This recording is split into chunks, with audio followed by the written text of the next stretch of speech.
nos proyectes tu presentación. Sí, doctor, voy. Bueno, ok. Generalmente, cuando vamos a dar un tema, bueno, que ustedes van a dar un tema, yo doy una pequeña introducción. Entonces, eso se va a volver parte del ritual. Entonces, el día de hoy vamos a ver funciones mentales, ¿ok? Resulta que el cerebro tiene varias funciones, seguramente ustedes lo sabrán. Creo que todavía no han llevado neurología. ¿Ya llevaron neurología? Creo que no, ¿verdad? ¿O sí? Sí, ya la llevamos.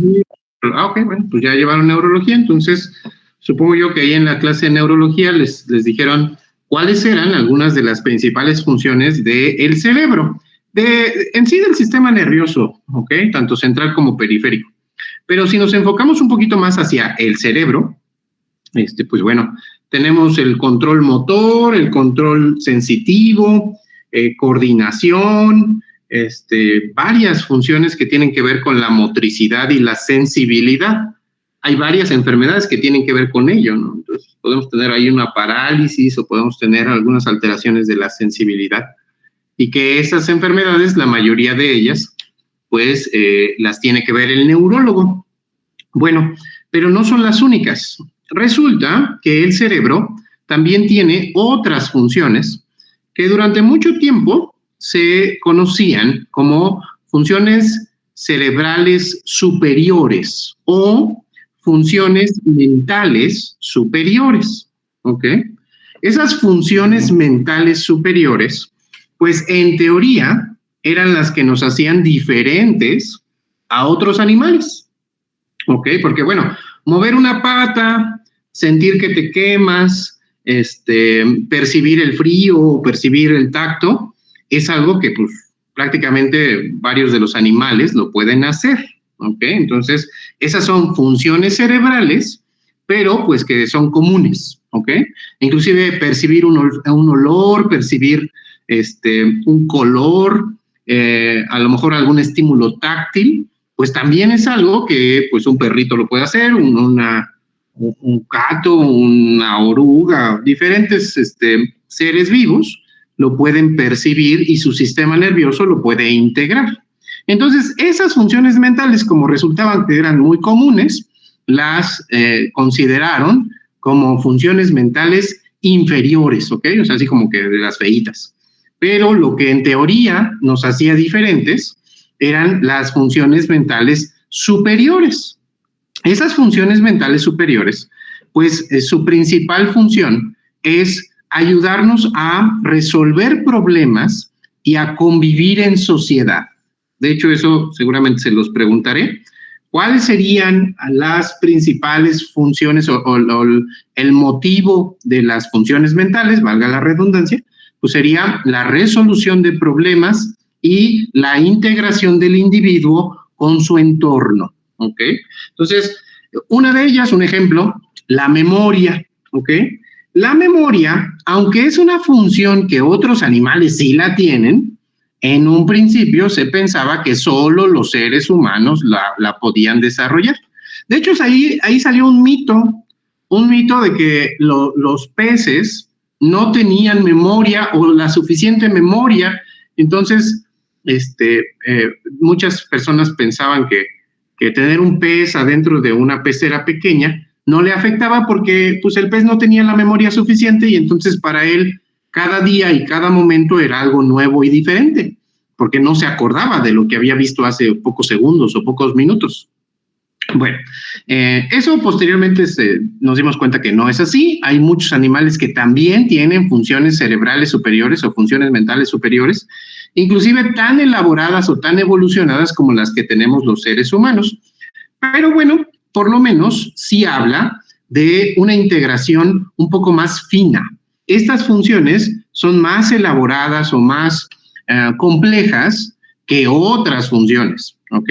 Mientras para mover un músculo, a lo mejor yo puedo ocupar un grupo de neuronas que serían, ¿qué les gusta? No sé, 100 neuronas, por poner un número, ¿ok? Estas 100 neuronas se encargan de mover el bíceps derecho, el bíceps del brazo derecho. Ok, bueno, pero para poder mejorar más bien para poder controlar la memoria o controlar otras funciones como el control de las emociones, los pensamientos, las ideas, esas funciones requieren de más neuronas. En lugar de ser 100, se me ocurre que pudieran ser 1000. Entonces, en esta idea de que el cerebro, entre más neuronas se ocupan para generar una función, se considera que esa función es más compleja. Y entonces, estas funciones mentales superiores cumplen con esa característica, son más complejas. De hecho, casi el 70% del volumen cerebral, del 70% de las neuronas que tenemos en nuestro cerebro, se encargan principalmente de estas funciones mentales superiores, ¿ok? Mientras que el otro 30% de otras funciones que también son importantes, pero que son un poco más primitivas, más sencillas, más simples, y que también nos ayudan a resolver problemas y también nos ayudan a adaptarnos al entorno, pero pues que no son tan elaboradas como es el caso de las funciones mentales superiores, ¿ok? Ahora, esto de las funciones mentales es una idea que surgió por fines académicos o didácticos, ¿ok? Eso también nos debe quedar bien claro, porque de repente uno les dice, a ver, la memoria, ¿ok? Esa función mental superior que es la memoria. ¿En dónde está la memoria? Y entonces ustedes lo googlean, le preguntan a ChatGPT o a cualquier otra cosa, y lo más probable es que les vaya a decir que la memoria se controla en un área del cerebro que se conoce como el hipocampo. El hipocampo es una región de los lóbulos temporales que en donde la mayoría de esas neuronas tienen como función el recopilar información para que el proceso de memoria se pueda llevar a cabo, ¿ok? Entonces, pareciera que es un rompecabezas. Una pieza es para la memoria, otra pieza es para el cálculo, otra pieza es para el control de las emociones, otra pieza es para, no sé qué se me ocurre, para las funciones ejecutivas, que un poquito más adelante vamos a hablar de ellas. Como que pareciera que nuestro cerebro es como un rompecabezas donde hay diferentes áreas que cada una de ellas se encarga de diferentes funciones. Esto es algo que seguramente ustedes han visto en los libros de anatomía, que muy probablemente cuando llevaron neuroanatomía o inclusive cuando llevaron neurología, se los mencionaron. Sin embargo, temo decirles que eso es una mentira. Bueno, es una verdad a medias, que las verdades a medias terminan por ser mentiras. ¿Por qué? Porque el cerebro no está organizado de esa manera. El cerebro está organizado en forma de redes, ¿ok? Son redes neuronales. Entonces, para fines prácticos o fines sencillos, yo digo, la memoria está en el hipocampo, pero si yo voy más a profundidad, si yo estudio más a profundidad el cerebro, me doy cuenta que no es así. La memoria, para que la memoria funcione, se requiere de una red neuronal, en donde yo ocupo el hipocampo, es una parte de esa red, pero también ocupo el lóbulo frontal, que también es otra parte de esa red. También ocupo el bulbo olfatorio, fíjense, el bulbo olfatorio que tiene que ver con el olfato, tiene una relación con la memoria. Por eso es que si ustedes huelen un perfume que a lo mejor les recuerda a un exnovio o una exnovia, pues les genera emociones. Los olores muy frecuentemente activan memorias y te activan emociones. Entonces, es una red de diferentes zonas. El hipocampo, bulbo olfatorio, los lóbulos frontales, también otras regiones del lóbulo temporal, la amígdala, el cíngulo, varias zonas del cerebro forman esa red, una red neuronal que da como resultado el proceso de memoria. Yo diría, ¿cuál es de esa red? ¿Cuál sería la zona más importante o por lo menos la que tiene más neuronas relacionadas con la memoria? Ah, bueno, pues el hipocampo. Ahí sí es donde está más. Pero no es el único lugar. es una red neuronal, ¿ok? Entonces, las funciones mentales superiores, aunque hay zonas del cerebro donde se identifican como las principales zonas para controlar esa función, no son exclusivas. La mayoría, si no es que todas las funciones mentales, pues, se dan o son el resultado de una red neuronal, ¿ok? Eso les debe quedar muy claro. ¿Por qué? Porque ¿por qué? Pues por cuando veamos algunas enfermedades, como puede ser un trastorno depresivo, trastorno de ansiedad, esquizofrenia, trastorno bipolar o qué sé yo, cuando veamos la etiología, o sea, el por qué o las causas de esa enfermedad, en muchas ocasiones vamos a notar que esa causa de la enfermedad está en una mala función de esa red neuronal, ¿sale? Un ejemplo, ansiedad. Para la ansiedad, los trastornos de ansiedad, en nuestro cerebro tenemos algo que se llama el circuito del miedo, o también conocido como la red neuronal del miedo.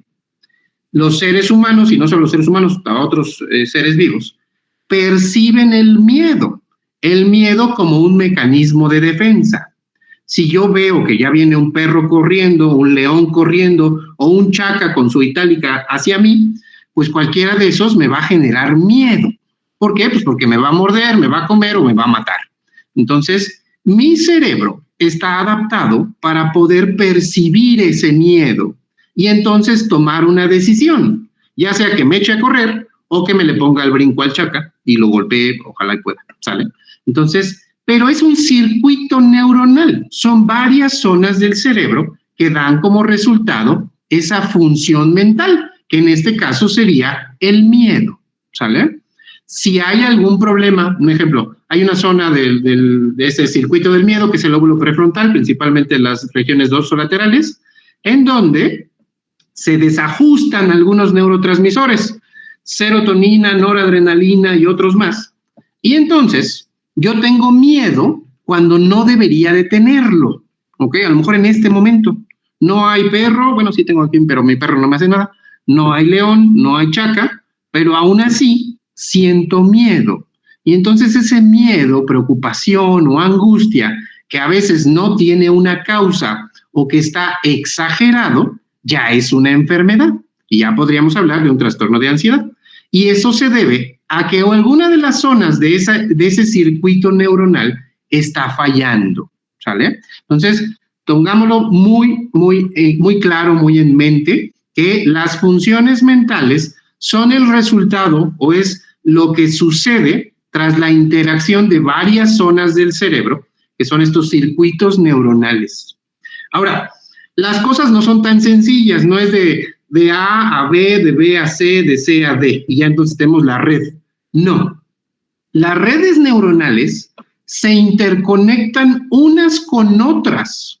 Entonces, la red del miedo también se conecta con la red de la memoria, y esa también se conecta con la red de la tristeza, y también se conecta con la red del sueño, y también se conecta con la red de la alimentación, y también se conecta con la red de la sexualidad. Entonces, estas redes están interconectadas, es como si fuera una maraña de hilos, en donde en una misma zona llegan muchas conexiones. Y entonces, si yo tengo un problema de ansiedad donde se afecta el miedo, también se me afecta el sueño, y también se me afecta el deseo sexual, y también se me afecta la alimentación, se me va el hambre, o me da mucha hambre. Por eso hay un apetito ansioso. Cuando ustedes están ansiosos les da más hambre, porque justo estas redes neuronales están interconectadas unas con otras.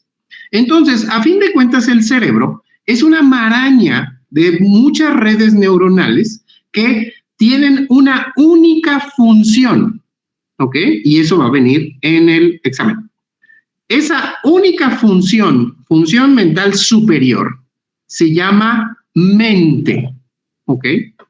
Cuando ustedes les dicen, tengo un problema de la mente, una enfermedad de la mente, y ustedes dicen, se oye re bonito, pero ¿qué demonios es la mente?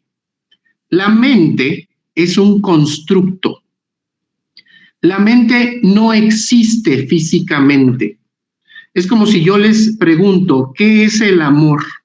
Y entonces algunos me van a decir, pues el amor es pensar en otra persona, o preocuparse por la otra persona, o excitarse con otra persona, o verla y que me lata más rápido el corazón, o que tengo sudoraciones o palpitaciones, o inclusive hasta puedo tener una respuesta sexual al ver a una persona. Y todo eso es para muchas personas amor. Sin embargo, si yo le digo, a ver, deme 3 kilos de amor, bueno, eso suena a albur, pero no va por allá. No existe como tal, ¿ok? No existe como tal. El amor es una idea que como sociedad nos hemos puesto de acuerdo sobre qué es el amor. Y así hay un montón de cosas, ¿eh? Ahí les dejo una tarea. Explíquenle a un ciego qué es el color verde, ¿sale? Entonces, ahí la cabeza se les va a freír, porque van a decir, es que no tengo idea de cómo yo le puedo explicar a un ciego qué es el color verde. Porque el color verde, igual que el amor e igual que la mente, son constructos. Los constructos son ideas que socialmente nos hemos puesto de acuerdo. Desde millones de años atrás, bueno, cuando el ser humano empezó ya a evolucionar, nos pusimos de acuerdo entre todos sobre lo que iba a ser el color verde. Y entonces a los pequeños, con ejemplos, les enseñamos el color verde. Entonces cuando van al kinder, dice, a ver, verde, una hoja, una oruga, el pasto, no sé, lo que se les ocurre, una hoja de marihuana si quieren. Pero todo eso es verde. Y nos ponemos de acuerdo para darle ese concepto.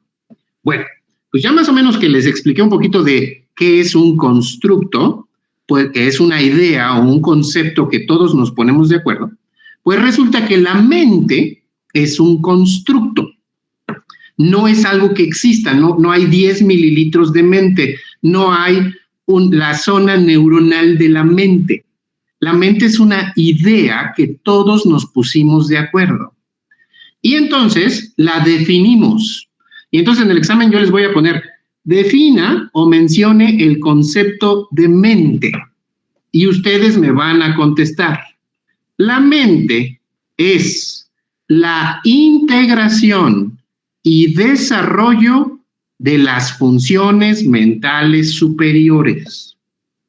Todas las funciones mentales superiores integradas y desarrolladas en estas redes neuronales que les comentaba, dan como resultado la mente.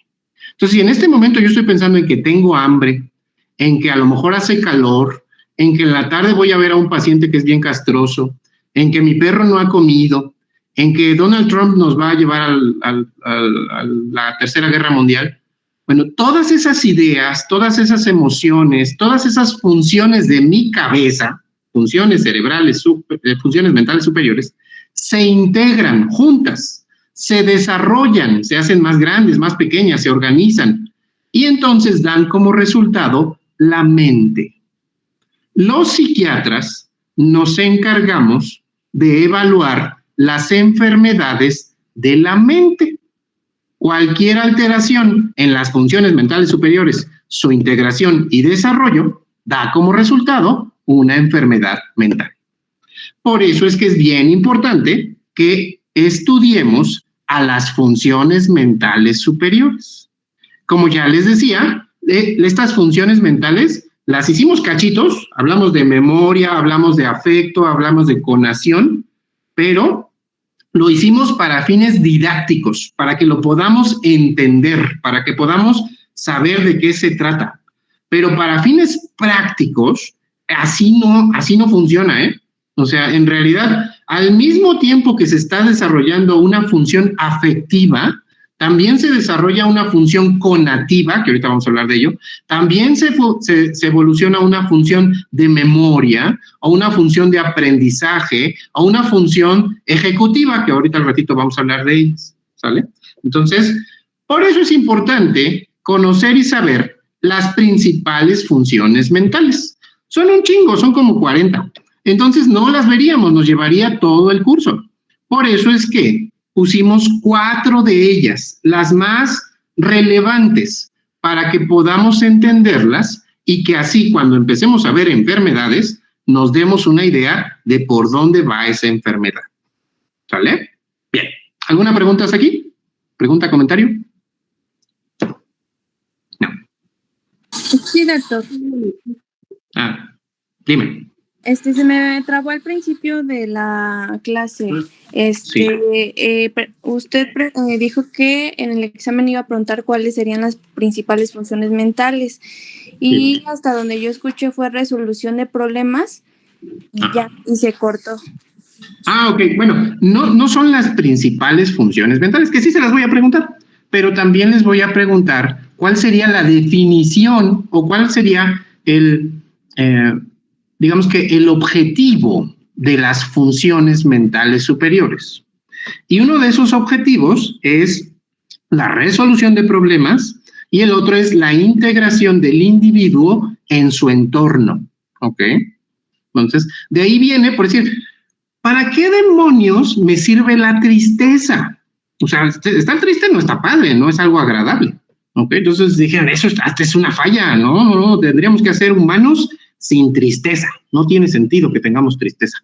Bueno, pues la tristeza tiene como función el integrarnos con los demás. ¿Por qué? Porque a lo mejor yo estoy triste porque tengo un problema. ¿Qué se me ocurre? Me duele la panza, ¿no? Me duele la panza y es un dolor que ya llevo varios días. Y entonces me pone triste, desanimado, apático. Y entonces los demás, mi comunidad, se dan cuenta, perciben mi tristeza. Oye, este güey está triste, ¿qué le está pasando? Vamos a ayudarlo, vamos a checar, le preguntamos, oye, ¿qué pasa? Me duele la panza. Pues vamos a llevarlo al doctor, le damos su butilriosina, le sacamos el apéndice, o lo que sea necesario para poder ayudarle. En este caso, esta función mental, que es una función afectiva, que tiene que ver con el control de la tristeza, me ayudó para que el entorno me favoreciera. Y entonces no me muera de una apendicitis o no me muera de un problema con mi vecino o, no soy tan drástico, o que pueda mejorar mi calidad de vida. Si hay algo que me está afectando, pues entre todos, en bola, porque los seres humanos somos seres sociales, podamos ayudarnos y podamos mejorarnos, mejorar nuestras relaciones y mejorar nuestra calidad de vida. Entonces, lo que la doctora no escuchó era los propósitos o los objetivos de las funciones mentales, que resulta en el propósito y en el objetivo principal de la mente. Y ese propósito u objetivo principal es la resolución de problemas y la integración del individuo a su entorno. ¿Vale?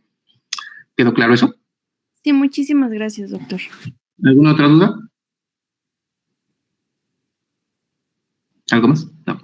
Bueno, váyanse acostumbrando. Generalmente yo me echo un choro como de media hora y ya después ustedes se exponen y luego me echo otro choro como de 15 minutos y ya después otra vez se exponen. Así es como generalmente funciona la clase y creo que es como mejor se puede entender. No se trata nada más de que ustedes ahí estén, hable y que no se entienda. ¿Vale? Bueno, pues después de esto vamos ya a iniciar. Aquí el doctor Jesús Emanuel nos va a hablar de las funciones mentales afectivas y conativas, perdón. ¿Vale? Pues arráncate, doctor. Sí, doctor.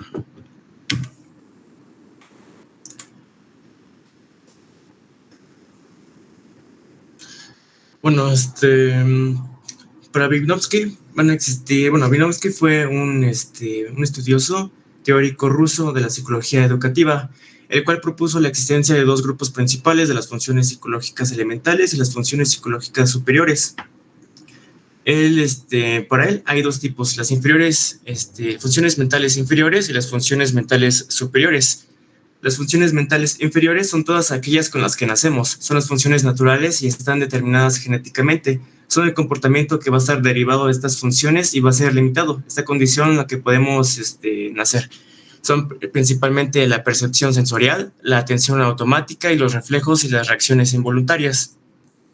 Y las funciones mentales superiores van a ser las que se adquieren y se desarrollan a través de la interacción social, puesto que un individuo se puede encontrar en una sociedad específica con una cultura concreta y esas funciones van a estar determinadas por su forma en la que se desarrolla en la sociedad.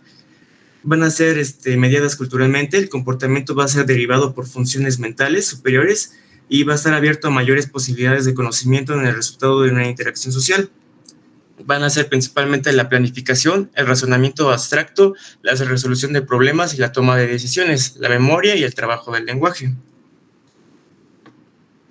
Y bueno, va a estar dividida principalmente en 3 bloques este proceso. El bloque 1, que es el bloque de activación, va a estar constituido o controlado bajo el control del tallo cerebral y el centro del encéfalo. El bloque 2, o el bloque de recepción, almacenamiento y comprensión de la información, está principalmente controlado por el lóbulo occipital, temporal y parietal. Y el bloque 3, de planeación y ejecución y planeación, está controlado bajo el control del lóbulo frontal. Aquí podemos ver más las estructuras de estos bloques. En el bloque de activación tiene las estructuras de formación reticular del diencéfalo, el sistema límbico y las regiones mediobasales, frontales y temporales. Como funciones, este bloque va a estar encargado del ritmo de la vigilia del sueño, la vida afectiva, la atención, la agresividad y la pasividad. En el bloque B, de la recepción, almacenamiento y comprensión, las estructuras que lo componen es lóbulo parietal, lóbulo temporal y lóbulo occipital. Sus funciones van a ser las noxias, la comprensión del lenguaje, esquema corporal, orientación espacial, cálculo numérico y la memoria. En el bloque 3, la planeación, ejecución y evaluación de la acción va a ser como estructura el lóbulo frontal. Sus funciones van a ser expresión del lenguaje, pensamiento correcto, una conducta voluntaria, praxias, aprendizaje y creatividad y conciencia. Y bueno, ya hablándoles en la parte de la afectividad, va a ser un conjunto de... Eso también pasa, de repente me meto yo porque quiero hacer como algunas puntualizaciones. Ok, bueno, aquí el doctor pues nos está hablando de Vygotsky, que pues es uno de los padres de la neuropsicología y que justamente él lo que hace es hacer el cerebro cachitos, ¿ok? Y de hecho en sus textos así lo menciona. Dice, para fines prácticos, académicos y didácticos, o sea, eso no lo vemos aquí en el curso, pero cuando queremos saber cómo aprende un individuo, un niño, una persona, cuál es el proceso para que logre aprender. Bueno, pues es muy complejo, pero una de las características es que el cerebro divide el conocimiento en cachitos. Entonces, si yo quiero aprender cómo funciona un motor, la mejor opción es que yo abra ese motor y revise las diferentes partes para ver qué función tiene, pues a lo mejor, no sé, un pistón o una biela o qué sé yo, diferentes partes del motor, ¿sale? Porque lo hacemos cachitos. Si lo dividimos, lo entendemos mejor. Bueno, pues Vygotsky dividió al cerebro y él nos dio estos 3 bloques, los bloques de activación, de recepción y los de planeación y ejecución. Entonces él dice, ¿saben qué? El cerebro tiene varias funciones, pero para poder entenderlo, pues lo vamos a hacer cachitos, para que cada cachito, digamos, se encarga de, por decir, los de activación. Ese es el cerebro primitivo, lo que se conoce como el mesencéfalo. Entonces, eso nos ayuda a respirar, a controlar la frecuencia cardíaca, a regular la temperatura, ¿qué otras cosas? Funciones vitales, básicamente, ¿sale? Entonces, esas son también funciones cerebrales, porque el cerebro lo hace, ¿ok? Pero no son de las más evolucionadas, son de las primeritas, y de hecho son muy importantes, porque si no están, nos morimos. Entonces, bueno, pero esa es la primera parte, el bloque de activación, esta zona que nos mantiene vivos. Y luego tenemos esta otra, donde tenemos la recepción, almacenamiento y sobre todo también actividades motrices. Entonces, esta otra zona tiene esas principales características. Y por último, que es la que más nos interesa para esta materia, tenemos el bloque 3, en donde se controlan los pensamientos, las emociones, las ideas, los comportamientos, ¿ok? Vygotsky bien lo dice, aunque yo lo divido, en realidad no están divididos, todo está unido. Entonces, por eso es que si yo hoy estoy triste, se puede afectar mi frecuencia cardíaca, ¿ok? Y de hecho hay estudios que lo demuestran, en donde los pacientes depresivos tienen frecuencias cardíacas disminuidas, inclusive llegar a ser hasta bradicardia. Entonces uno dice, ¿cómo es posible que la zona que se encarga del estado de ánimo también está afectando a la zona que se encarga de la frecuencia cardíaca? Pues es muy posible porque todo está interconectado. En realidad no están divididos, todos están juntos, solo que para fines prácticos, académicos o didácticos, los dividimos para poder entenderlos, ¿vale? Bueno, y así ahí vienen varias funciones mentales, ahí el doctor ya nos mencionó varias de ellas, no vamos a ver todas, pero pues hay unas, por decir, aquí los voy a meter, funciones ejecutivas. Las funciones ejecutivas son funciones cerebrales superiores que se encargan de ejecutar una acción, ¿sale? Y ustedes lo han hecho toda la vida, consciente e inconscientemente. Entonces, en este momento se me ocurre que tengo sed, ¿ok? Y entonces, en el refrigerador tengo una Coca-Cola. Entonces, mi cerebro recibe esa información, tengo sed, de hecho eso viene desde el hipotálamo, y ahí esas neuronas me están diciendo, ¿qué crees? Está bajando los niveles de agua a nivel sanguíneo, nos estamos deshidratando, tenemos sed de la mala. Pero como estás dando clase, pues ni modo, te vas a tener que tomar una Coca-Cola. Y entonces, manda la señal para que todo mi cerebro, principalmente el lóbulo frontal, que es donde se generan la mayoría de las ideas, haga un plan para ejecutar una acción. Y esa acción es levantarme, ir a agarrar la Coca-Cola del refri y tomármela, ¿sale? Y entonces, esa acción es compleja. Involucra que, primero que nada, que yo tenga la idea de tener sed y tengo sed, abro una Coca-Cola, me tomo una Coca-Cola. Y no solo eso, tengo que mandarle señales a los músculos de mis piernas, de mis brazos, de la espalda, de diferentes zonas del cuerpo, para levantarme, caminar, dar 3 pasos, abrir el refrigerador, y luego a mis ojos para buscar la Coca-Cola, a lo mejor está arriba, está abajo, en el congelador, qué sé yo, entonces para identificarla, y a la memoria, porque a lo mejor no solo tengo una Coca-Cola, también tengo una botella de catsup, entonces tengo yo que diferenciar entre qué es una Coca-Cola o es una botella de catsup. Entonces son varias funciones que se tienen que coordinar, y para que se coordinen, tenemos algo que se conoce como funciones ejecutivas, en donde yo planeo. Antes de hacerlo, lo planeo.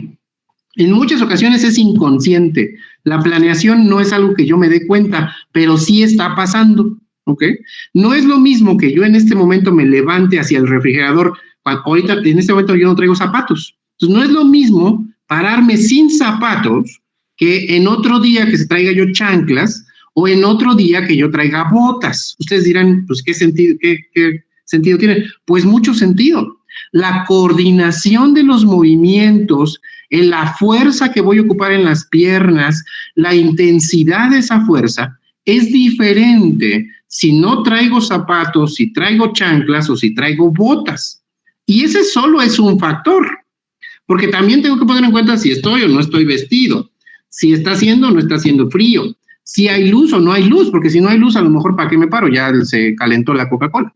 Entonces, toda esa planeación se lleva a cabo en mi cerebro, y esa planeación es una de las funciones mentales.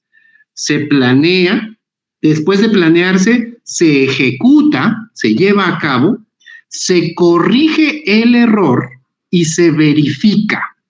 Son 4 pasos para lograr una acción: planeación, ejecución, corrección del error y verificación. Si yo tengo algún problema en eso, no lo voy a hacer. Entonces, de repente, yo tengo Alzheimer, se afectan mis funciones ejecutivas y yo me paro de mi silla porque quería una Coca-Cola y me voy al baño, ¿ok? Y ahí me quedo en el baño. Y entonces, es que el abuelito se para y se va al baño. Y de repente, cuando le preguntamos, ¿qué haces aquí? Venía por una Coca-Cola. No, abuelito, pues es que las Coca-Colas no están en el baño, ¿ok? Ah, pues está fallando. Ahí se planeó mal, se ejecutó mal y posiblemente no hubo una corrección de error, porque a veces es muy frecuente que tengamos errores. A lo mejor yo me paro y mi perra se me pasa enfrente y casi me tropiezo, ¿ok? Entonces yo ya tenía todo un plan de cómo yo iba a caminar hacia el refrigerador, pero cuando se me pasa enfrente el perro, ese plan tiene que cambiar, porque ya si yo continúo con el plan anterior, me voy a tropezar, me voy a caer. Entonces, ahí lo que hace el cerebro es corregir pequeños errores. De repente a lo mejor llego al refri y me acuerdo, chin, hoy no compré Coca-Colas, no hay Coca-Colas en el refri. Entonces, pues ni modo, tengo que hacer una nueva planeación para irme al Oxxo y ahí comprar la Coca-Cola. Entonces, también esa corrección del error también forma parte de ese proceso de pensamiento, ¿sale? Y al final tenemos la verificación. Es cuando, a ver, lo hicimos bien, logramos el objetivo. En ocasiones eso también falla. Entonces, un ejemplo, ustedes dicen, ¿a qué hora son? Prenden el celular o ahí lo desactivan o lo que sea, se ponen a ver Facebook, abren el Instagram, ven a la novia o al novio, qué sé yo, lo apagan y ¡ay! Se me olvidó ver la hora, o sea, vi todo menos la hora. Bueno, pues ahí, ¿por qué me doy cuenta de eso? Porque hubo una evaluación en donde mi cerebro dice, logré el objetivo, logré tener la Coca-Cola entre mis manos para tomármela, logré ver la hora, y en ocasiones eso también falla.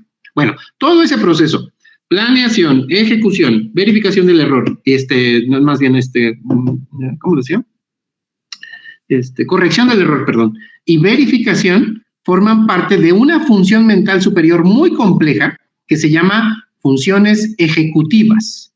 Y las funciones ejecutivas son de las que más fallan en enfermedades cognitivas, como el Alzheimer, las demencias, el consumo de algunas drogas o sustancias, la esquizofrenia, el trastorno bipolar.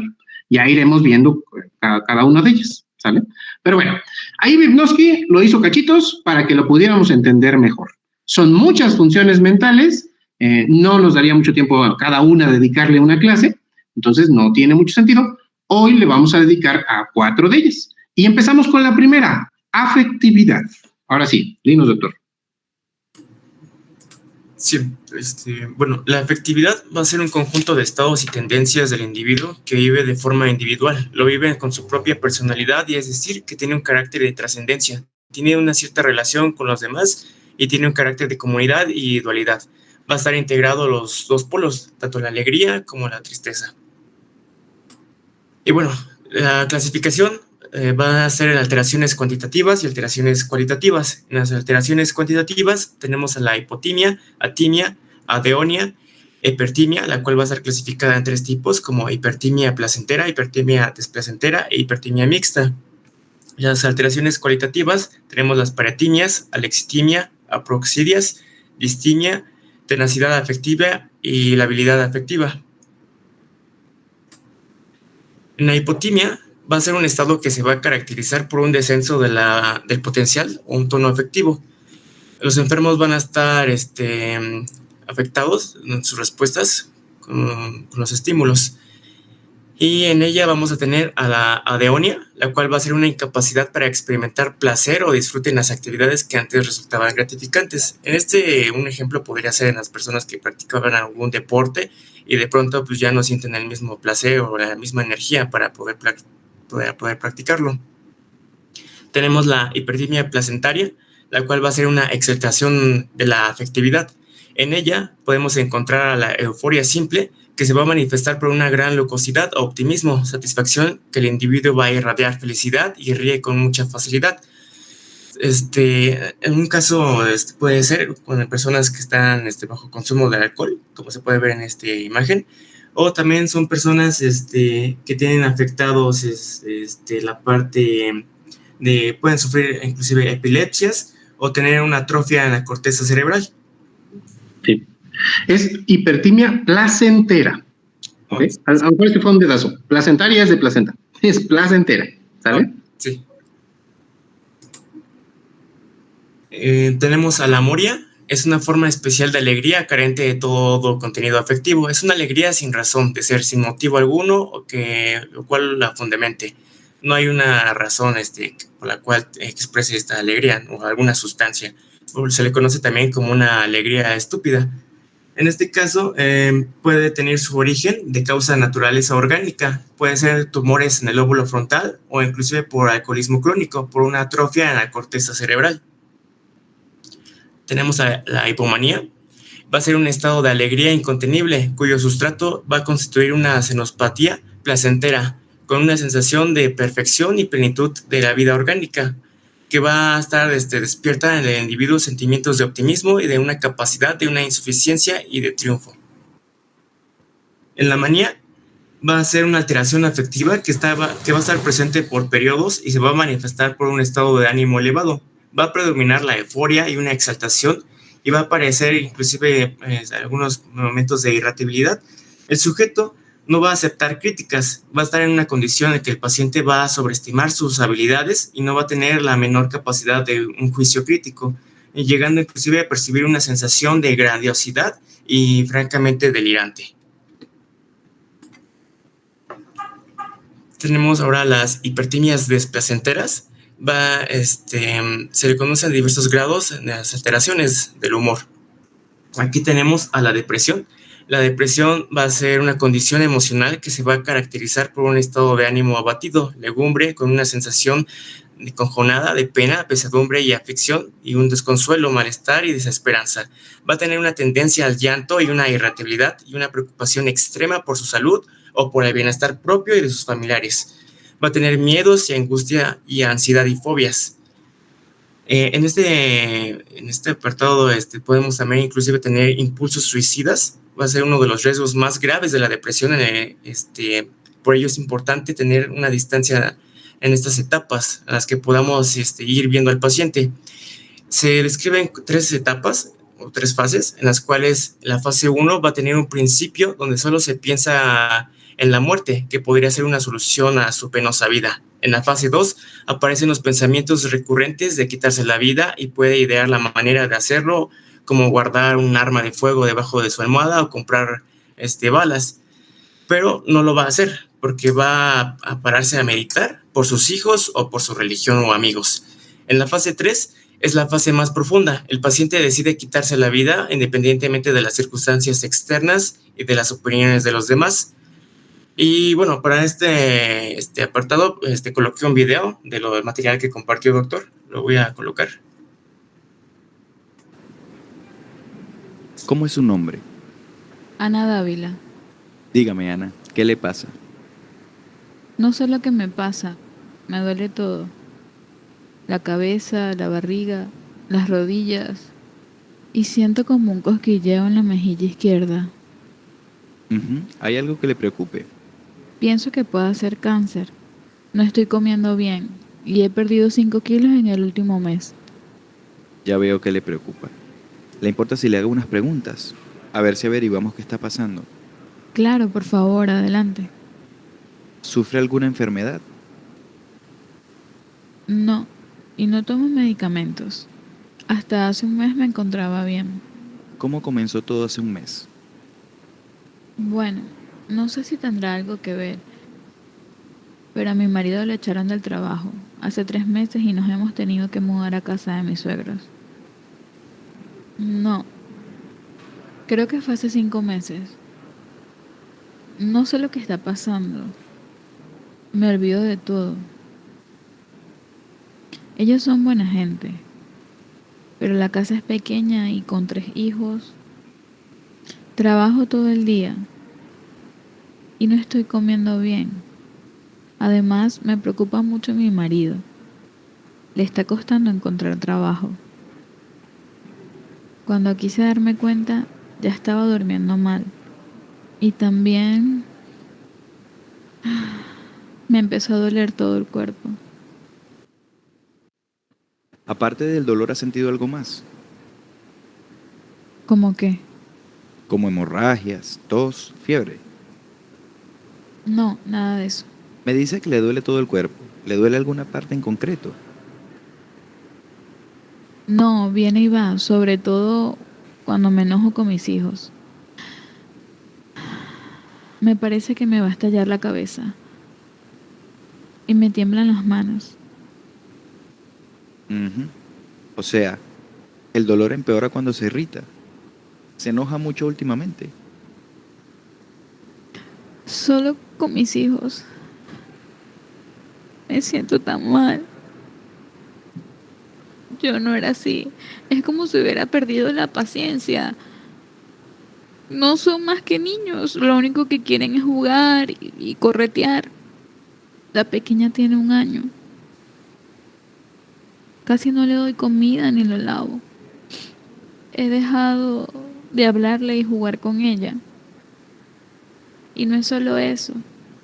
He dejado de cocinar y de limpiar la casa. No hay que disculparse. Está bien llorar aquí. ¿Llora mucho últimamente? Casi todos los días. Tengo un nudo en el pecho. Lloro por cualquier cosa. Todo me hace llorar. Cuando está triste, ¿qué la consuela? Mi esposo siempre trata de ayudarme, pero no hay nada que sirva. Nada sirve. Tengo la impresión de que no hay nada que pueda quitarme esta pena. Cuando a veces pienso en el futuro, no tengo esperanza. ¿Quiere explicarme qué quiere decir cuando dice que no tiene esperanza? Pues que sigo pensando en todo lo malo que me ha pasado en la vida. Parece que no soy capaz de disfrutar. Y me pregunto, ¿cómo puede mejorar todo esto en el futuro? Es que no sé si hay futuro. A veces, cuando uno pasa por una etapa difícil, puede llegar a creer que lo más fácil es morirse. ¿Ha estado pensando eso? A veces pienso en no despertar nunca. Pero nunca pensaría en suicidarme. Va en contra de mi religión. Aparte, ¿quién cuidaría de mis hijos? ¿Piensa a menudo en eso de no despertarse? No, no tanto. Solo que a veces es muy difícil de manejar esta situación. No sé cómo lo haría si no fuese por mi esposo. Su esposo es un apoyo importante entonces, ¿sí? Sí.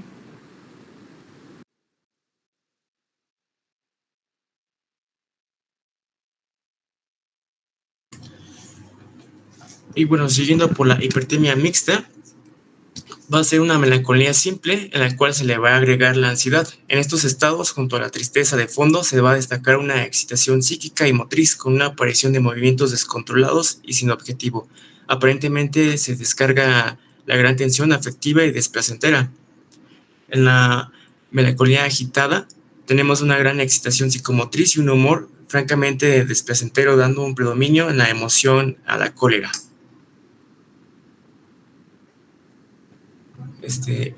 Beatitud es un estado afectivo mixto con una intensidad que se va a manifestar placentera, con una sensación íntima de gozo, con una satisfacción e intensidad de felicidad, pero en lugar de acompañarse con una agitación motriz, aquí hay una suspensión total de la actividad física. La beatitud se puede encontrar en condiciones normales y en circunstancias patológicas, tales como la parálisis general progresiva, la esquizofrenia, la epilepsia y la histeria. En la éxtasis es un estado mixto que se va a caracterizar por una excitación placentera de mayor intensidad que la beatitud. Parece ser una consecuencia de ciertos estados pasionales por los cuales, dado un enfoque único que condiciona la conducta del individuo, esta penetra y sume fácilmente a una órbita de sus inclinaciones afectivas. La timia va a ser una falta absoluta de la afectividad con una alteración cuantitativa solo compatible con los estados oligofrénicos profundos y demenciales muy avanzadas.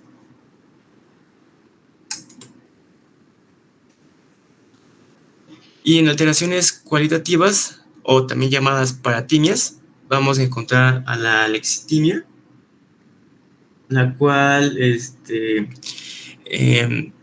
también se le conoce como falta de palabras para los afectos. Los pacientes van a tener una incapacidad para expresar los afectos a través de sus palabras. A las aprosodias son trastornos del lenguaje afectivo que surgen en los pacientes con lesiones en el hemisferio derecho. La distimia va a ser toda disfunción del humor. A menudo se llama distimio del individuo, cuyo humor era cambiante y variable. La tenacidad afectiva es la persistencia y fijación patológica de determinados estados afectivos en formas más o menos prolongadas o permanentes. Se presenta en determinadas personalidades y estados temperamentales o condiciones normales. Son fáciles de presa del odio y del rencor ante un choque de adversas. Principalmente en se debe como pensamientos muy duraderos sobre odio y venganza que van a durar como mucho tiempo. La habilidad afectiva va a consistir en un brusco y repentinos cambios en el tono afectivo, sin que exista un motivo aparente que lo justifique. Se va a observar con frecuencia en histéricos y distímicos.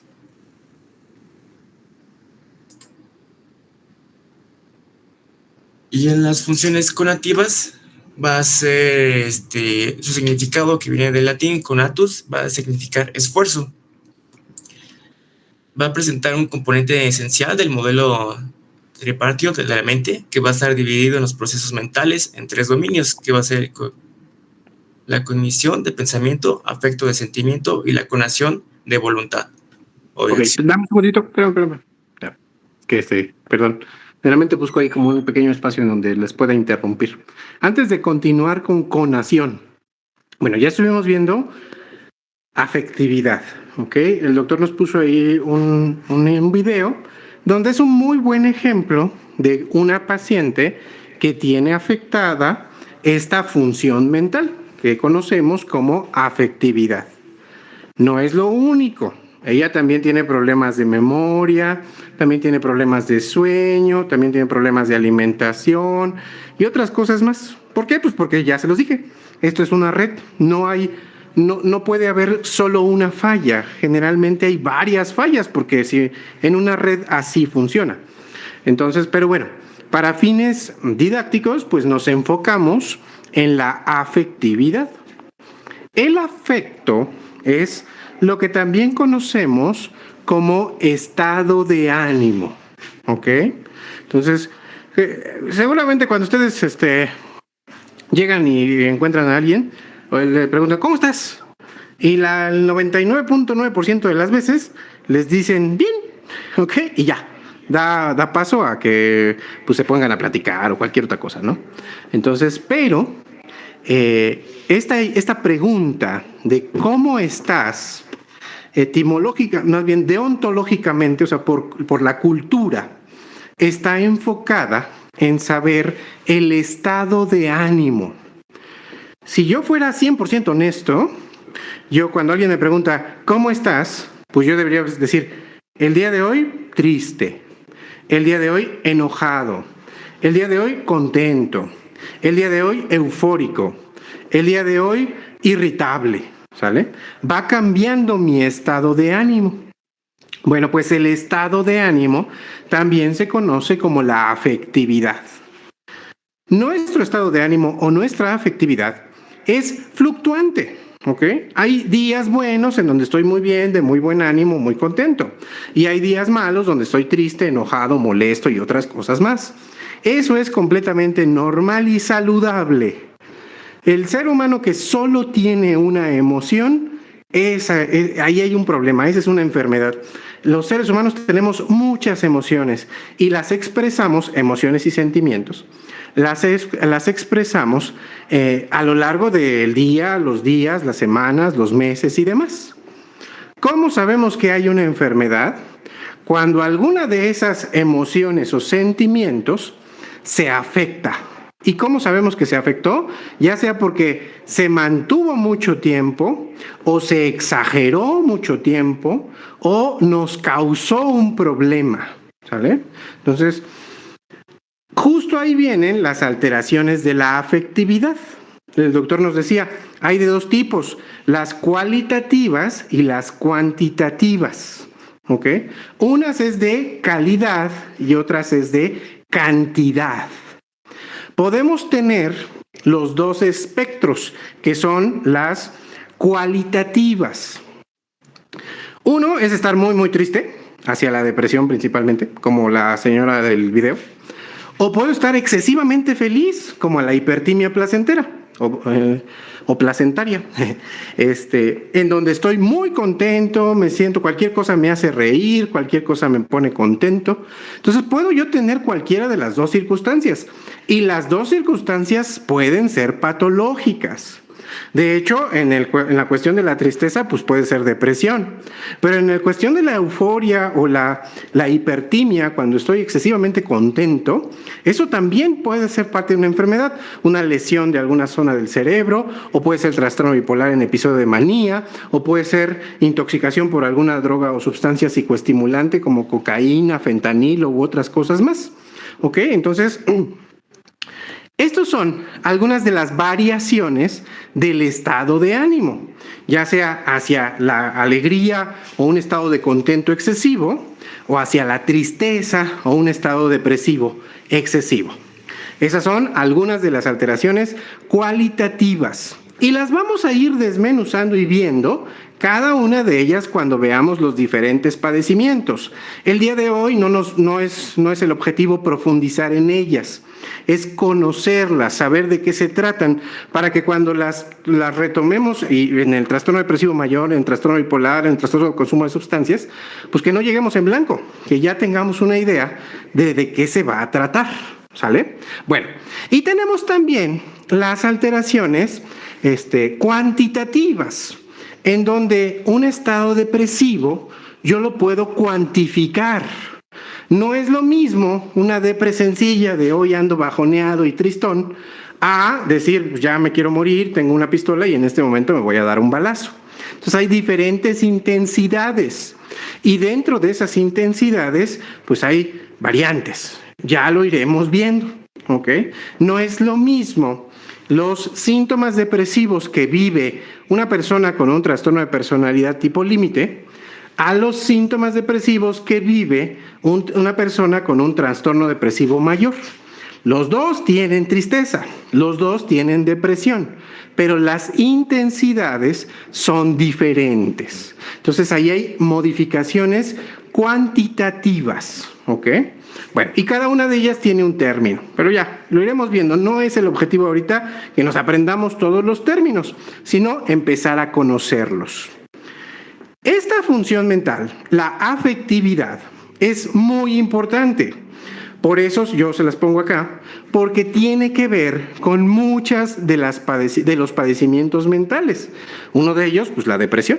Entonces, para yo poder entender qué pasa en el paciente con el trastorno depresivo, yo necesito tener el contexto de esta función mental, de la afectividad. Pero no es lo único. Hay otras funciones mentales que también se alteran.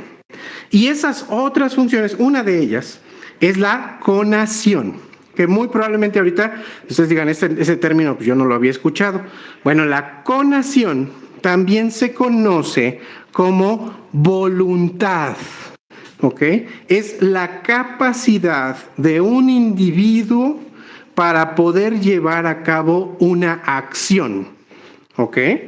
Seguramente a ustedes les ha pasado que dicen, sí, tengo ganas de hacer ejercicio, ahí tengo ya mis tenis, ahí ya tengo mi short, leggings o lo que quieran usar para hacer ejercicio, y pero no pasa. O sea, llevamos 5 meses y no hemos salido a hacer ejercicio. Entonces, digo, ¿qué está fallando? ¿Qué está pasando? ¿Por qué no doy ese siguiente paso? ¿Por qué no me visto? ¿Por qué no salgo a correr? ¿Por qué no me meto al gimnasio? Pareciera que falta la voluntad. Bueno, pues sí, es muy probable. Y la voluntad o la conación también es una función mental superior y se puede afectar cualitativa y cuantitativamente en diferentes enfermedades. A ver, cuéntanos de conación, doctor. Sí, bueno, como lo comentó el doctor, tenemos las alteraciones cuantitativas de la voluntad, tenemos a la abulia, el cual va a ser la incapacidad total de realizar un acto voluntario. Va a haber una falta de fuerza en las tendencias determinantes y una impotencia para cumplir una decisión tomada. Se va a presentar como fatiga en el individuo normal, único síntoma en la fase inicial de depresión o neurosis o en estados de intoxicación crónica. También puede ser síntomas de psicosis aguda y de esquizofrenia. Tenemos la hipobulicia. Es una disminución de la actividad voluntaria, de capacidad resolutiva y disminuida. Tiene dificultad para iniciar una iniciativa motora con un predominio automatismo sobre la determinación. Va a estar en trastornos depresivos o otras neurosis. La apatía tiene intereses de motivación, no tiene intereses de motivación y tiene una expresión emocional ante situaciones de la vida cotidiana. La hiperbulicia va a ser un aumento de la actividad voluntaria con una frecuencia ocasionada a mayor productividad y rendimiento de las actividades diarias. Va a tener fases maníacas, trastorno afectivo bipolar o trastornos delirantes. Y en alteraciones cualitativas de la voluntad tenemos los impulsos. Son reactivaciones de las fuerzas instintivas que van a llevar a una ejecución irreferente de algunos actos de forma violenta y con unas frecuencias que van a escapar del control consistente. Va a haber una búsqueda de riesgo, de efectos de prevención del daño y una escasa ansiedad anticipatoria. Puede ser insensatos o sistémicos. Tenemos impulsos irresistibles insensatos. Son aquellos en los cuales se va a entregar al sujeto de manera pasiva, autómata. Va a ignorar el objetivo o propósito de la acción, así como la propia acción. Se va a acompañar de perturbaciones de conciencia, excepto en esquizofrenia. Se va a presentar en las psicosis agudas y en neurosis. Tenemos compulsiones. Esta va a ser una necesidad patológica de actuar según un impulso. Si se resiste, le va a causar una ansiedad repetitiva en respuesta a una obsesión que va a apaciguarla. Los defectos se van a hallar en la motivación y la resolución. Como ejemplos podemos encontrar compulsiones de limpieza, revisión de repetición. Obediencia automática. Se va a realizar pasiva inmediatamente en indicaciones que se le hacen incluso si estas son perjudiciales para su propia persona. Va a haber una ausencia de autonomía en la elaboración del acto voluntario. Y reacciones de eco. Van a ser actos de imitación, en los que existe una dependencia extrema interpersonal a la influencia exterior. Tenemos la ecopraxia, que van a ser personas que van a repetir acciones de lo que ven de los demás. Ecomimia, repite gestos. Y también ecolalia, reproduce lo que oye, aunque ignore su significado. Van a ser personas catatónicos o que presentan un retraso mental. Ataxia, el paciente se presenta la ejecución de un acto para ejecutar otro. Ejemplo, la esquizofrenia. Por ejemplo, que quiere decir una cosa, pero termina diciendo otra cosa diferente a lo que planeaba decir. Apraxia es la imposibilidad de ejecutar un acto con perfecta adecuación a su objetivo. Va a fallar en la formación del mapa de movimientos a nivel cerebral, como por ejemplo tenemos cuadros demenciales y lesiones del hemisferio cerebral izquierdo. Y bueno, eso sería todo mi parte. Ok, bueno, con respecto a lo ya para redondear esto último de la conación, pues tenemos que hay muchos padecimientos o enfermedades que afectan la voluntad, ya sea para disminuirla o para intensificarla, ¿ok? Ejemplo, y seguro les ha pasado, espérenme porque es que ahorita estoy en el teléfono y si me acerco mucho a la tableta se va a retroalimentar. Ahí está.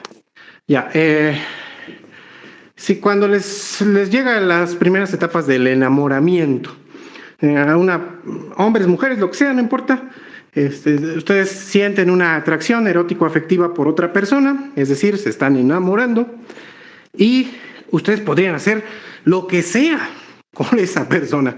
Ustedes dirán, llevo 5 años sin pararme en el gimnasio, tengo ahí mis tenis, lo que sea, y no lo he hecho. Pero hoy que vi a Lupita, no hombre, o sea, eso me lleva, no, pues tengo que hacerlo. Y sin pensarlo, me meto al gimnasio o me voy a hacer ejercicio o qué sé yo, buscando que eso pueda ayudar para que Lupita me haga caso, ¿sale? Entonces, esa es una alteración de la conación, de la voluntad. Aquí es una voluntad excesiva, es una hiperbulia. ¿Ok? Por eso es que el amor también se considera una enfermedad mental, pero de eso hablaremos después. pero modifica las conductas, modifica el funcionamiento cerebral y ocasiona síntomas. Y lo mismo puede pasar por otras circunstancias. Si yo, un ejemplo, consumo alcohol, ¿ok? El alcohol en sus primeras etapas, sobre todo cuando se está uno intoxicado, libera los impulsos primitivos. ¿Sí? Entonces, ocasiona un aumento de esos impulsos primitivos que lleva a una acción, un aumento de la voluntad. Entonces yo puedo ver a Lupita y en otro momento la veía guapa y atractiva, pero ahora que estoy bajo el influjo del alcohol, pues se me hace excesivamente guapa y atractiva. Y entonces yo podría inclusive hasta hacer algo, no sé, ponérmela a bailar allí enfrente o declarármele directamente, oye, tú y yo, ¿qué te pasas? ¿Vamos a algún lado? Ese tipo de acciones y conductas y pensamientos son modificaciones de las funciones mentales y en este caso se deben a la intoxicación por el alcohol, ¿ok? Y ese es un ejemplo de cómo algunas drogas y sustancias pueden modificar la voluntad. No solo drogas y sustancias, también enfermedades. El caso del trastorno depresivo, en donde el paciente puede tener el deseo o el gusto por hacer algo, pero no lo logra hacer porque no lleva a cabo la acción. Se afecta la voluntad o la conación. O en algún momento, ya para el tercer parcial, vamos a hablar de trastorno por déficit de atención e hiperactividad, que seguro lo han conocido, ya hay miles de TikToks que hablan acerca de eso. Y uno de ellos, que hay hasta comerciales ahí que te dicen, oye, yo te ayudo a resolver la procrastinación, ¿ok? La procrastinación es un síntoma que en los últimos años se ha vuelto un trending topic, o sea, como que es muy famoso, está de moda. Es un síntoma que ha pasado por miles de años, pero ahorita pues como que le estamos poniendo más atención.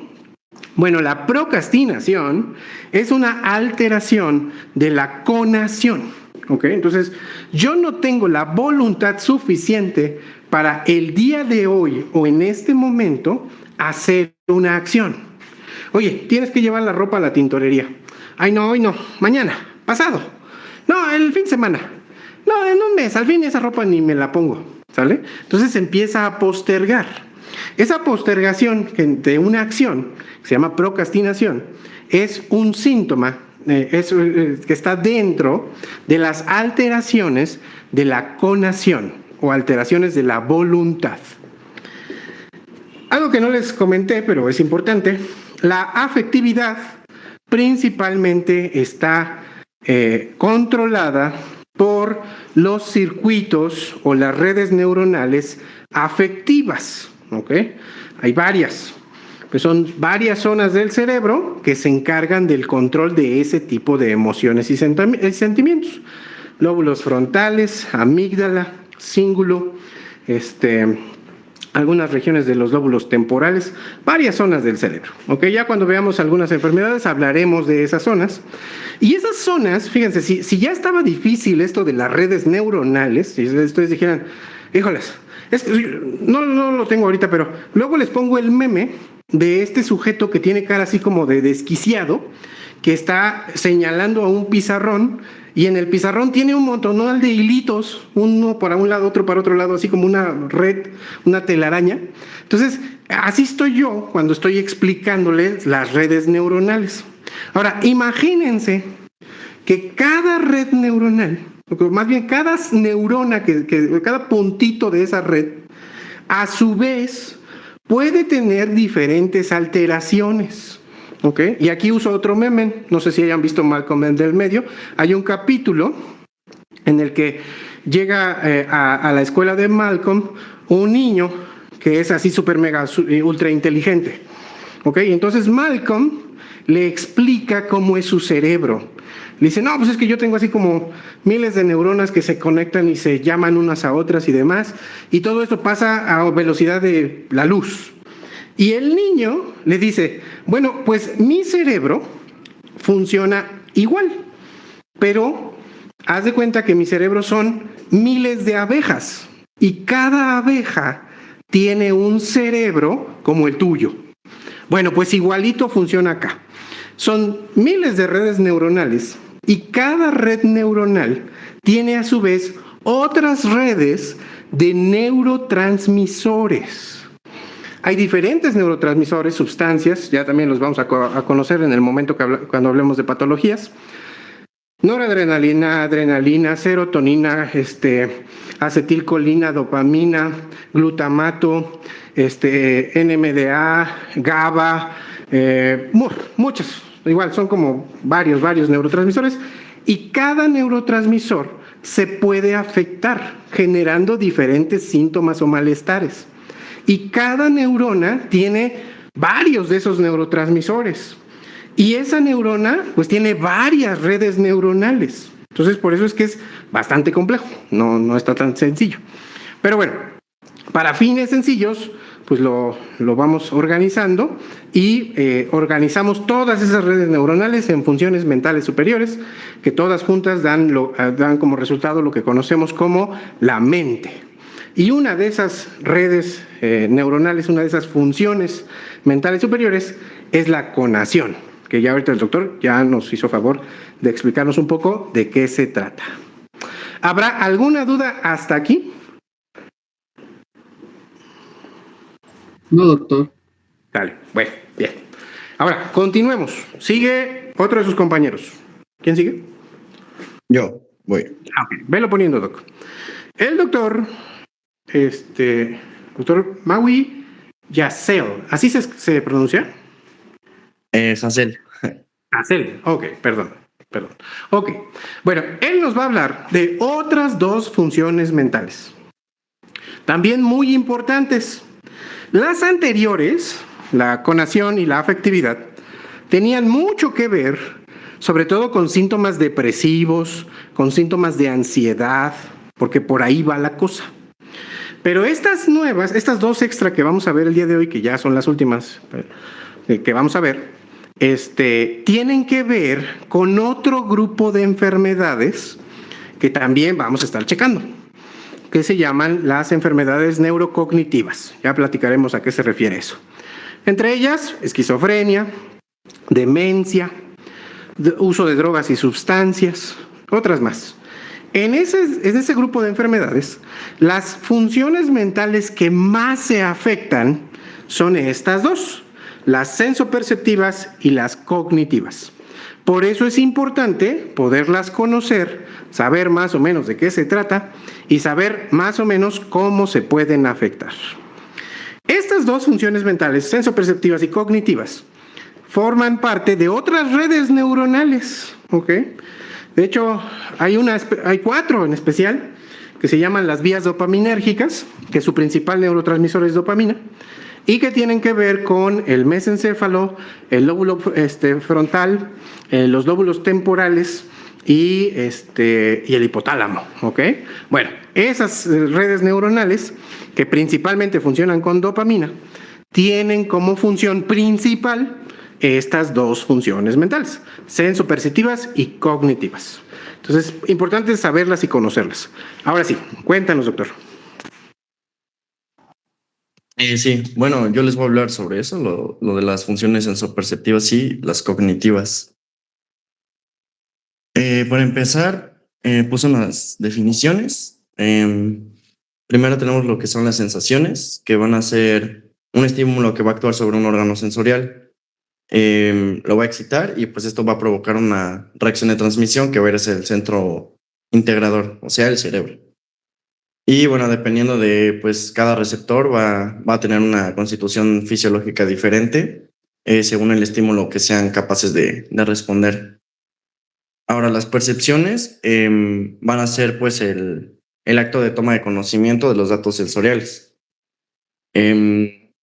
Aquí va a haber una integración, una elaboración psíquica justo de la información que se obtenga pues sobre las sensaciones. Va a llegar la información sensorial al receptor, va a haber una transmisión nerviosa y va a haber un registro que pues en donde va a haber unas elaboraciones psíquicas que van a ser la percepción. Entonces las sensaciones pues básicamente van a ser como el estímulo y las percepciones pues justo lo que percibamos.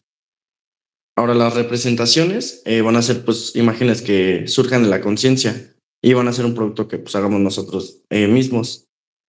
Va a ser pues algo inventado, van a depender de la actividad física, y también se van a poder modificar a voluntad.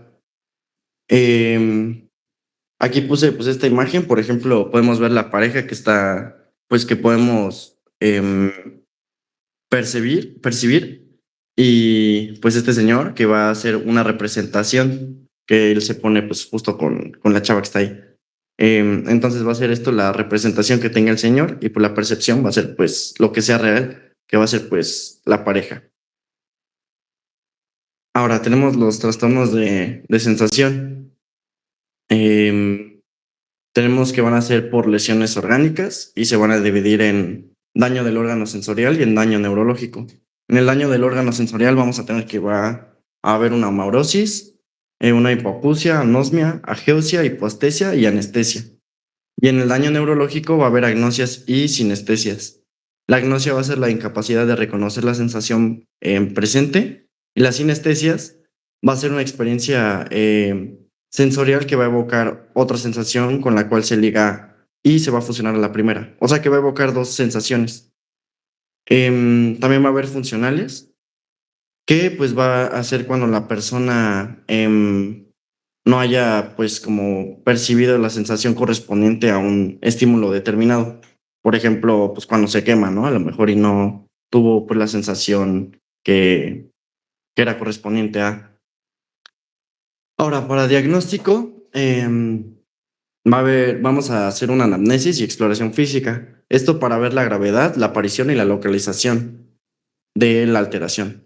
También vamos a examinar la sensibilidad al tacto. Esto va a ser con un papel fino o con algodón, como podemos ver pues, en la imagen que se usa el hisopo. También al dolor, que va a ser con el alfiler. Y a temperatura, que esto puede ser colocando dos tubos a diferentes temperaturas, a lo mejor uno caliente y otro frío, para ver pues, la sensibilidad que tiene el paciente a la temperatura. También va a haber exploraciones complementarias, como lo son las pruebas de imagen, que va a ser la tomografía y la resonancia de cerebro y de médula ósea. Y también estudios electrofisiológicos. Esto me parece que era para ver la transmisión de impulso que llevan las neuronas. También tenemos la epidemiología, que en preescolares no va a ser tan común, va a ser del 16%, y en niños vemos que va a estar aumentado del 28.6%. De igual manera tenemos que va a haber mayor prevalencia en hombres que en mujeres. Y el tratamiento va a ser con el modelo de integración sensorial, que pues va a ser mediante pues estímulos de las sensaciones. Por ejemplo, la propiocepción, que va a ser pues mediante el control de los miembros, la sensación de fuerza o pesadez, la posición del cuerpo en el espacio y también la sensación de esfuerzo. También vamos a tener estímulos sonoros, táctiles, visuales y olfatorios. Ahora, en los trastornos de la percepción tenemos que van a ser cuantitativos, como ya habíamos visto, y también cualitativos. Para empezar, tenemos la aceleración, que va a ser el aumento del número de unidades de estímulos por unidad de tiempo. Aquí lo que entendí es que pues, van a ser como demasiados estímulos, o bueno, se van a sentir demasiados estímulos.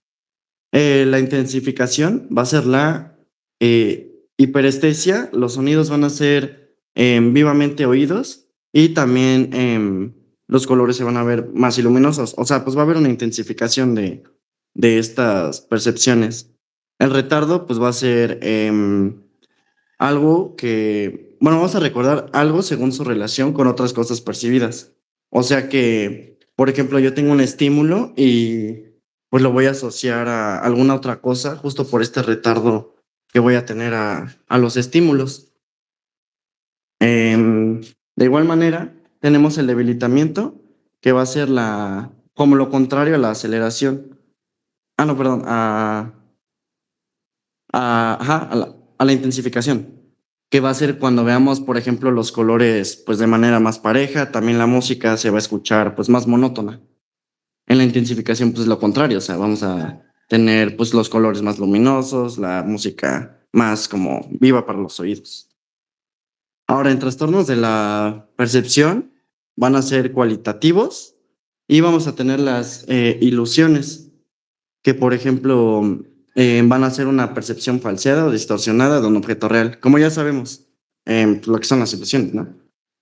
Tenemos por ejemplo la inatención, que va a ser un debilitamiento de la atención. Aquí un ejemplo sería que pues estás leyendo a lo mejor algún texto y pues puedes ver que hay una letra o bueno, una palabra donde no tendría que haberla.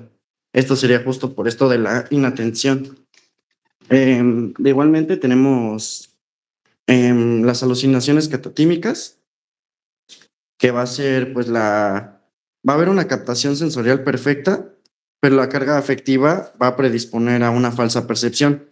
Aquí más que nada se van a ver pues unas ilusiones terroríficas, por así decirlo, y se pueden dar en estados, por ejemplo, de euforia.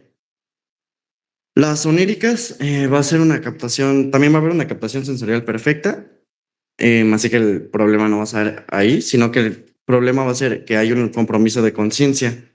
Esto va a hacer que haya una falsa percepción frente al paciente, el cual va a reaccionar de forma contradictoria.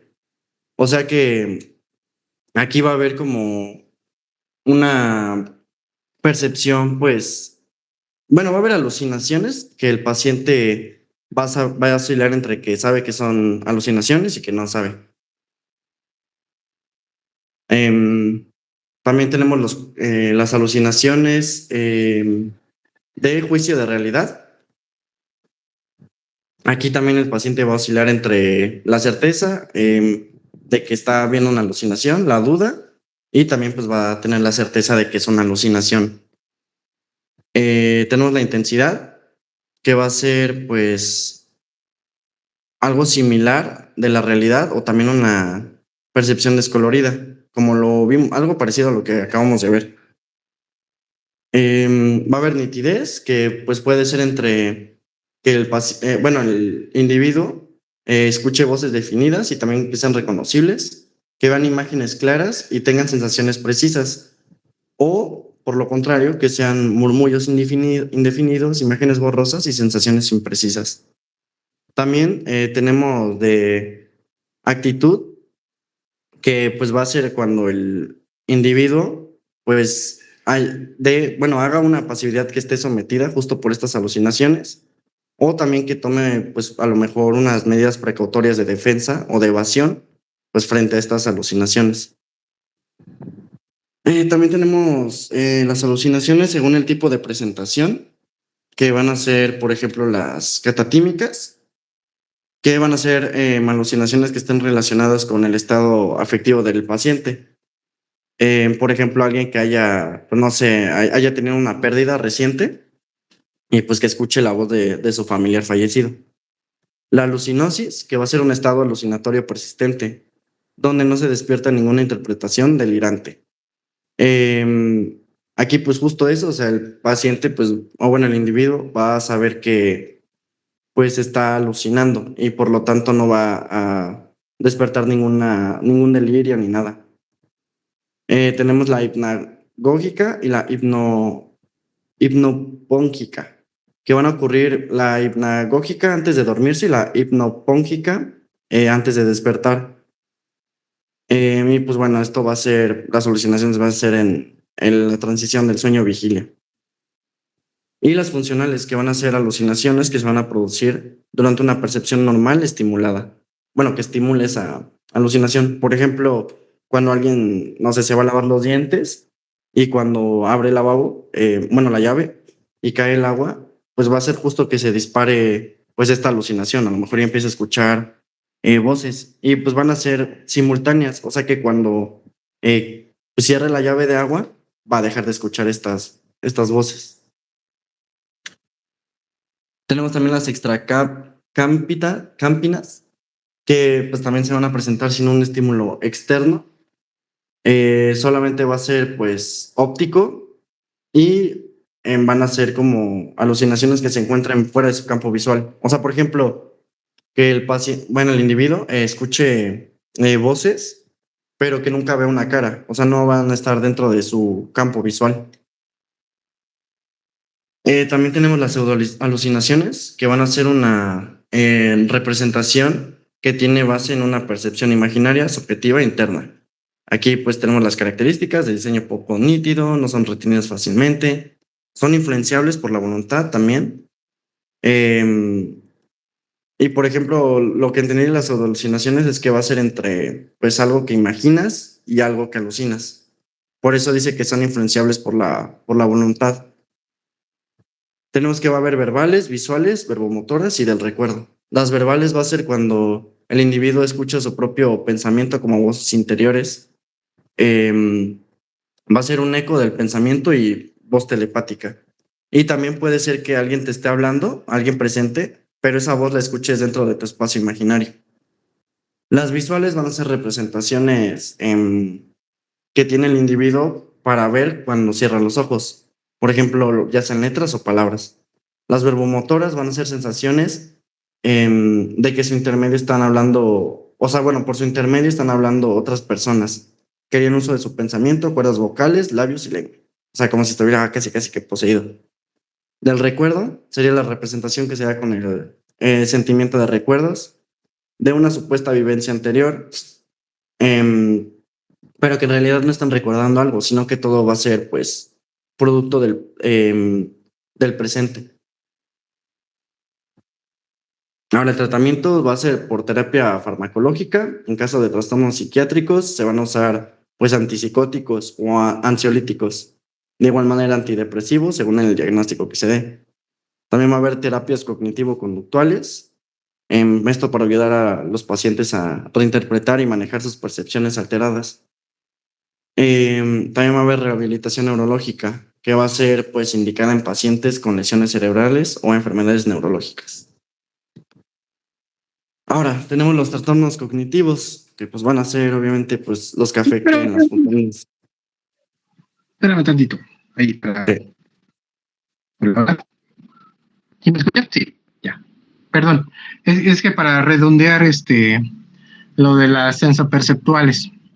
Bueno, el doctor ya no lo ha estado mencionando, lo ha estado haciendo bien, sin ningún inconveniente.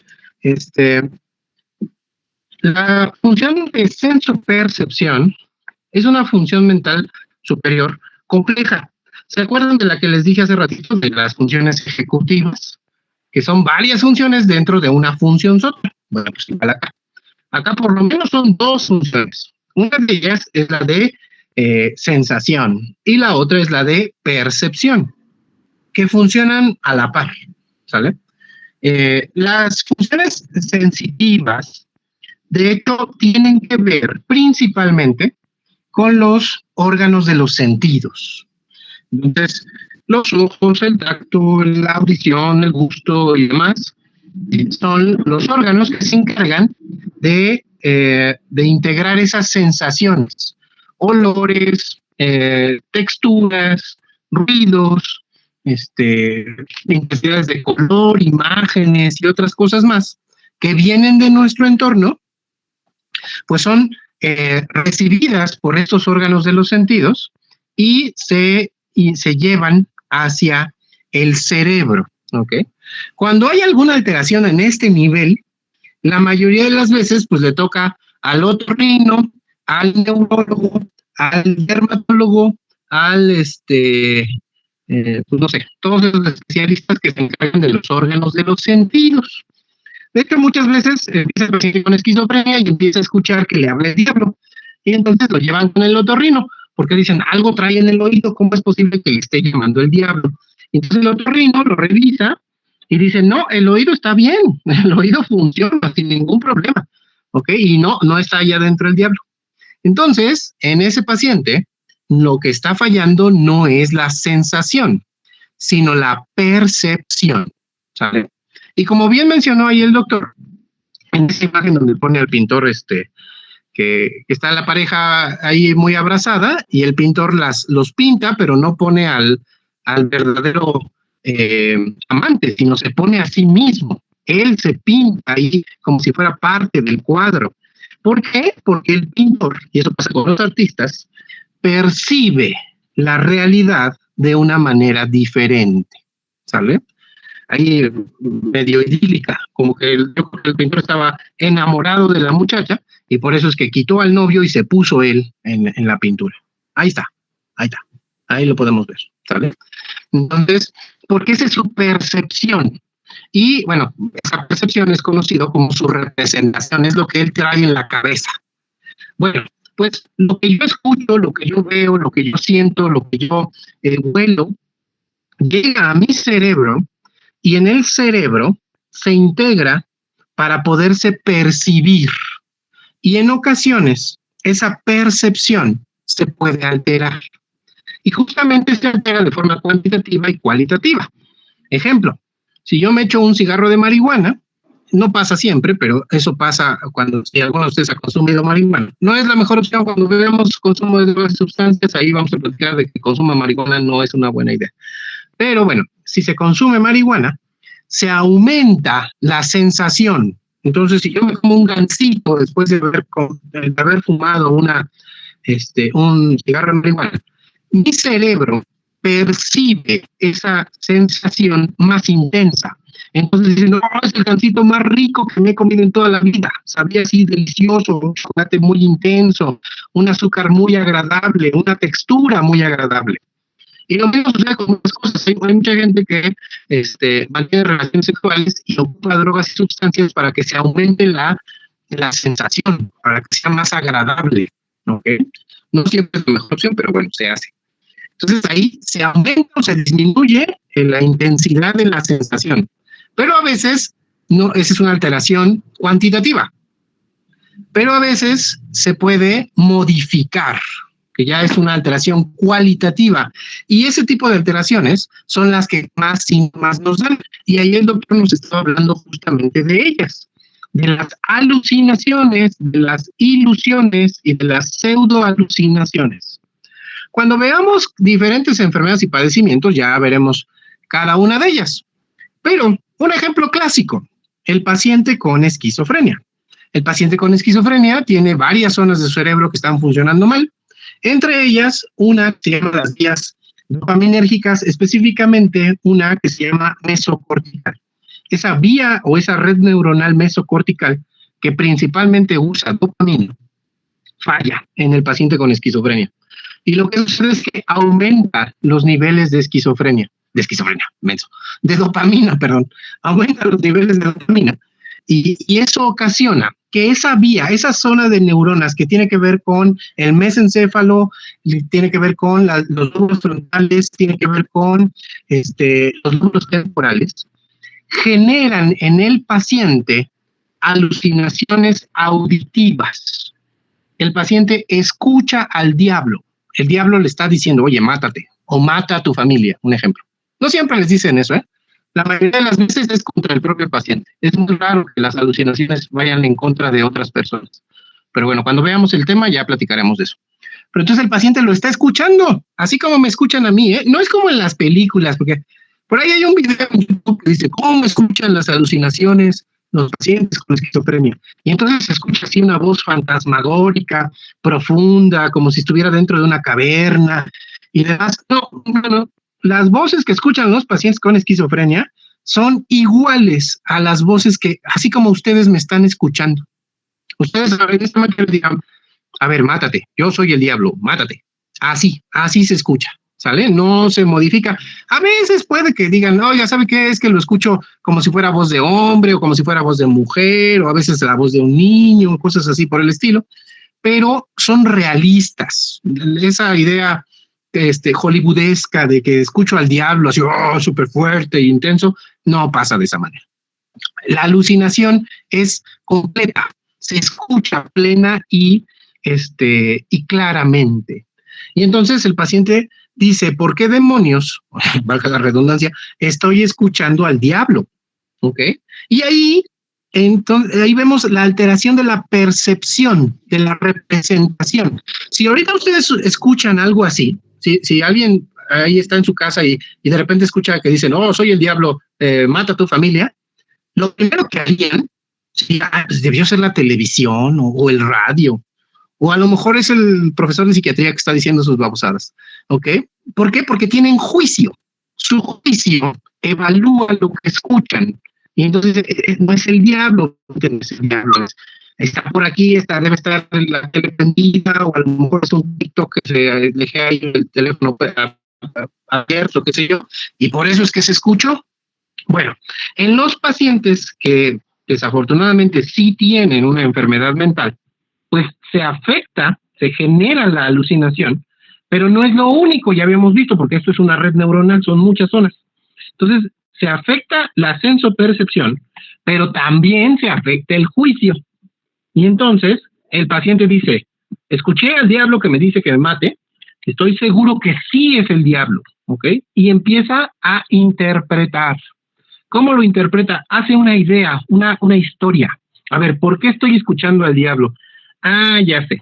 Es que este fin de semana mi mamá me dijo, vamos a misa, y yo no fui. Entonces, seguramente, como no fui a misa, por eso el diablo ahora se me presenta, me dice que me mate, ¿ok? Y ya, cuando llega al consultorio, oiga, ¿qué le está pasando? Estoy escuchando al diablo. ¿Y por qué escucha al diablo? Porque no fui a misa, porque soy un mal religioso y entonces pues no fui a misa. El problema es que ya fui a misa 50 veces y no se quita el bendito diablo de mi cabeza. Entonces, ahí estoy yo teniendo alucinaciones. La alucinación, en este caso auditiva, está relacionada con una pérdida del juicio. El paciente no logra evaluar adecuadamente su realidad. En lugar de pensar que es el teléfono de un TikTok que está hablando ahí del diablo, él piensa que en verdad es el diablo, que sí es el diablo. Y no solamente piensa eso, sino que le da una explicación. Eso se llama psicosis. Y la psicosis es uno de los síntomas principales de la esquizofrenia. Dentro de la psicosis podemos tener alteraciones sensoperceptuales y una de ellas es las alucinaciones. Hay otras como las pseudoalucinaciones o las ilusiones que ya iremos viendo. Pero un ejemplo rápido para ya no tardarnos más porque ya nos queda poquito tiempo. El síndrome de Charles Bonnet. Googleenlo por ahí. Síndrome de Charles Bonnet.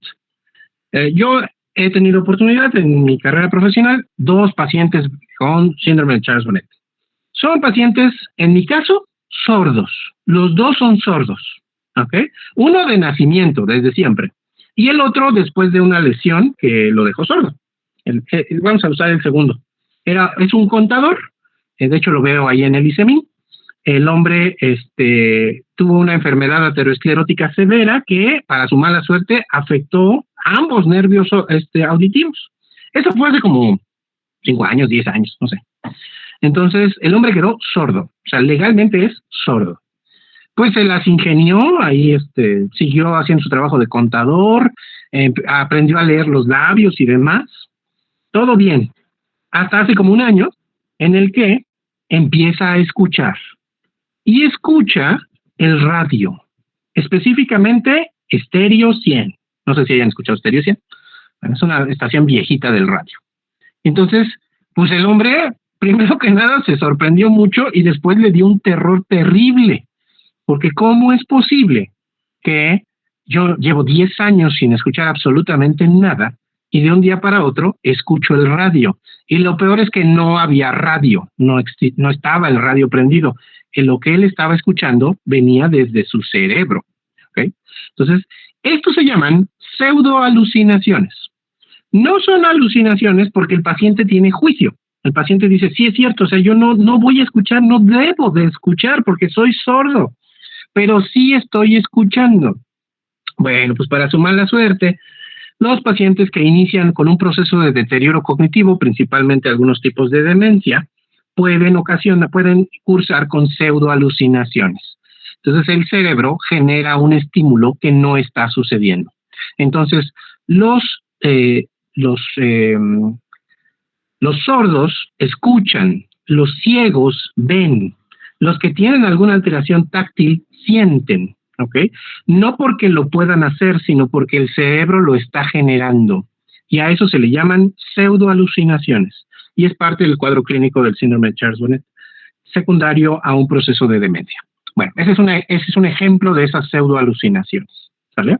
Bueno, las alteraciones justamente de los órganos de los sentidos que a nivel cerebral generan una percepción anómala, pues son alteraciones sensoperceptuales. Y esas alteraciones sensoperceptuales pueden ser cuantitativas y cualitativas y forman parte de diferentes enfermedades, entre ellos esquizofrenia, trastorno bipolar, demencia, consumo de drogas y sustancias. Y ahora vamos a la última función mental del día de hoy, que es más bien la cognición. La cognición es otra de esas funciones mentales grandotas, que adentro de la cognición hay otras funciones mentales chiquitas, como atención, memoria, conocimiento, toma de decisiones, planificación, razonamiento, juicio, percepción, todos esos que vienen y que ahorita el doctor les va a decir. Ahora sí, termina, doctor. Sí, gracias, doctor. Bueno, ahora tenemos los trastornos cognitivos, que, bueno, por su nombre, pues va a afectar las funciones cognitivas, hasta el punto de que un individuo, pues, pueda tener como un funcionamiento del diario, pues, normal. Y como ya vimos, pues, va a afectar a todas estas. Una de las más conocidas van a ser el Alzheimer, que va a ser, pues, relacionado a la memoria, de igual manera la amnesia, y el TDAH, que va a estar relacionado a la atención. Esto se va a dar por un daño al tejido neuronal en la sustancia gris y en la blanca.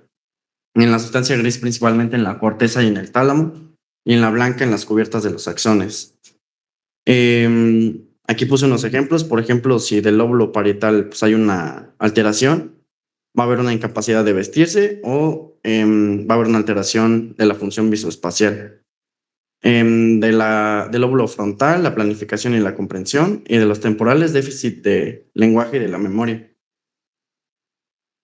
Las causas, pues va a ser por toxicidad neuronal, a lo mejor por metales pesados, síndrome metabólico, por el medio ambiente.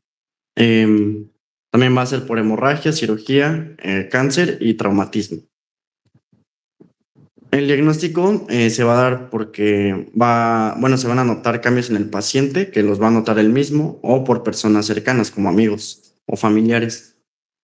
Se van a dar todas estas como síntomas que va a ser por ejemplo, la dificultad para recordar, para aprender, problemas de la visión, dificultad para hablar, también con tareas cotidianas, cambio en el comportamiento, como ya lo dijimos, cambios de humor y también confusión.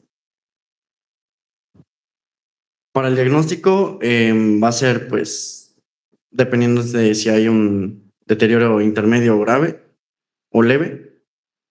Y bueno, los niveles graves se pueden llevar a la persona a ser incapaz de vivir de forma independiente, como lo es en la demencia.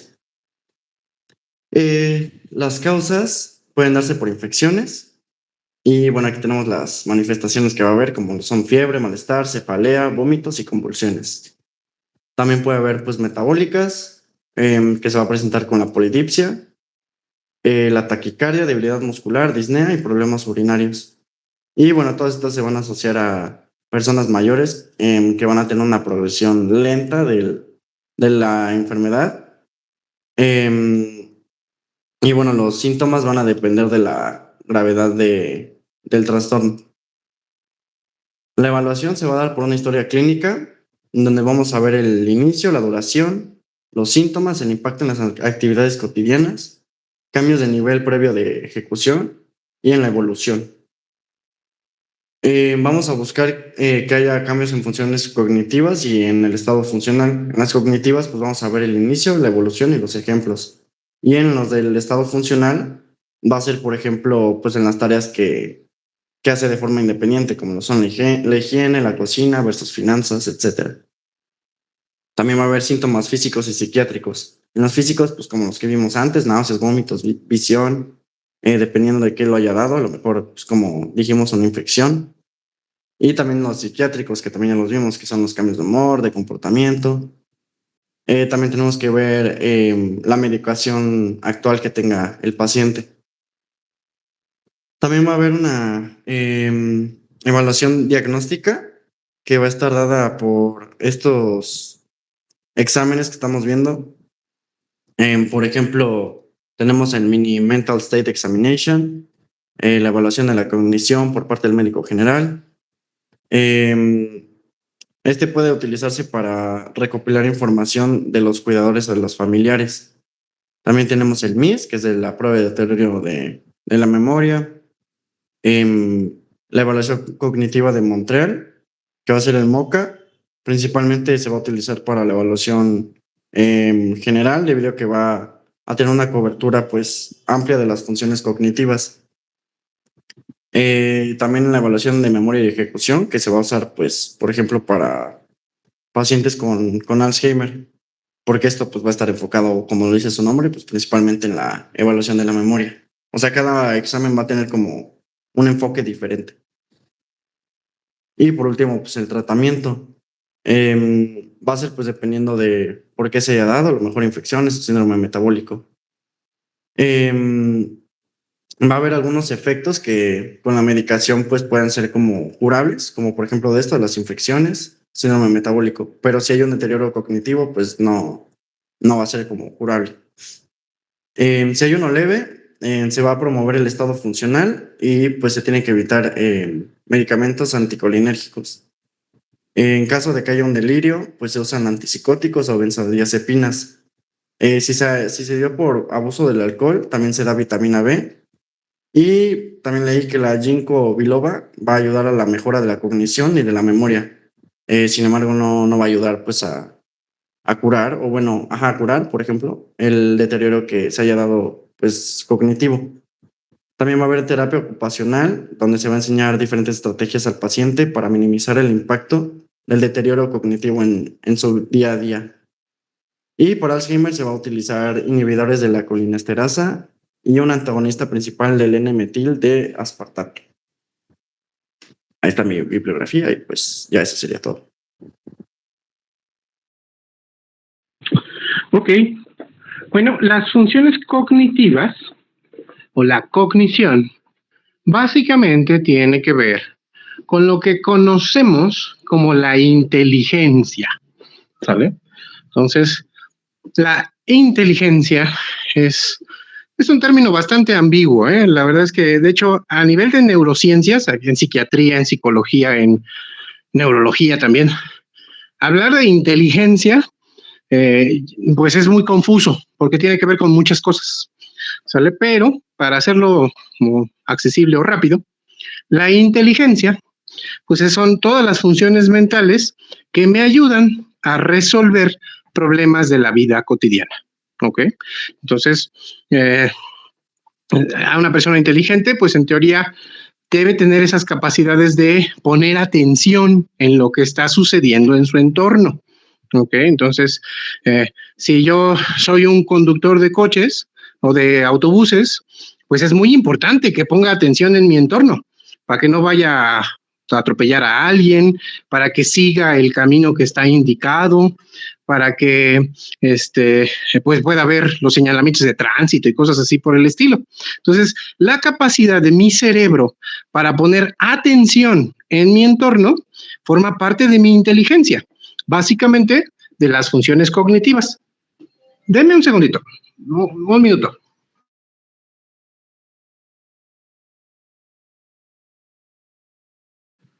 No, perdón. Eso pasa seguido. Mientras ustedes están dando clase y yo estoy aquí echándoles el choro, pues sigue mi vida en curso. Entonces, por decir, ahorita metí ropa a la lavadora. Hace un momento sonó el teléfono, cosa rara porque generalmente no suena, pero ya, no era una llamada importante.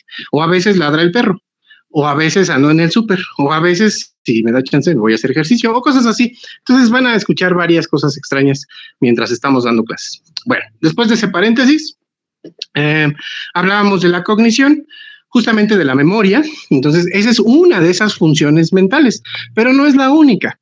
La memoria, la capacidad, la atención, perdón, la memoria también es una función cognitiva. Ese conductor de autobuses, pues se tiene que acordar por dónde va la vía, se tiene que acordar que el verde es para que pase y el rojo es para que se detenga. ¿Ok? Y de la igual manera están ahí incluidas las funciones ejecutivas. ¿Por qué? Pues porque tiene que planear cómo va a ir del punto A al punto B, tiene que ejecutar ahí para a lo mejor meter las velocidades, acelerar, frenar, poner las direccionales, qué sé yo, ¿no? Y si hay un error por ahí, si de repente se le pasa enfrente a un cristiano, pues tiene que tener la capacidad de frenar rápidamente para no llevárselo de estampa, ¿sale? Entonces, todas esas habilidades que tienen que ver con la resolución de problemas de la vida cotidiana, principalmente son habilidades cognitivas. Y la cognición es una de las funciones mentales superiores, de hecho, de las más importantes. La cognición se puede afectar. una de las principales enfermedades que afecta la cognición es la demencia, ahí ya lo mencionaba el doctor. ¿Cuál es la principal demencia? Eso va a venir en el examen, no en este examen, creo que es en el tercer examen o el segundo, creo que es el segundo.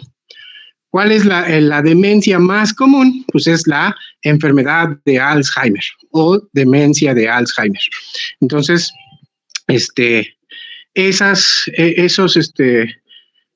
esos pacientes tienen principalmente alteraciones cognitivas. Olvidan cosas, están inatentos, les cuesta trabajo llevar a cabo una acción, como el ejemplo que les decía hace rato. Yo me paro por una Coca-Cola al refrigerador, pues si tuviera demencia, a lo mejor me paro y me voy al baño, ¿ok? Entonces dicen, ¿pero por qué al baño? Bueno, pues porque hubo errores en la ejecución, en la planeación, en la corrección del error, en la verificación, que ocasionaron que pues terminara yo en el baño, en lugar de terminar en el refrigerador para sacar mi Coca-Cola, ¿sale? Entonces, hay varios síntomas que están relacionados con la cognición y que son o forman parte de diferentes enfermedades mentales o enfermedades psiquiátricas. Pero bueno, ya los iremos viendo. De igual manera, hay alteraciones cuantitativas y cualitativas y algunos de ellos se pueden tratar, ¿ok? A fin de cuentas, las alteraciones en la afectividad, como es una tristeza profunda e intensa, se puede tratar, ya sea con algunas intervenciones terapéuticas o con algunos medicamentos. Las alteraciones de la conación, la voluntad, también se pueden tratar con algunos medicamentos. Las alteraciones en la sensopercepción también se pueden tratar con algunos medicamentos. Y las alteraciones en la cognición también se pueden tratar con algunos medicamentos. No todos, y eso es importante, son infalibles. Estamos en el campo de las enfermedades crónicas, ¿ok?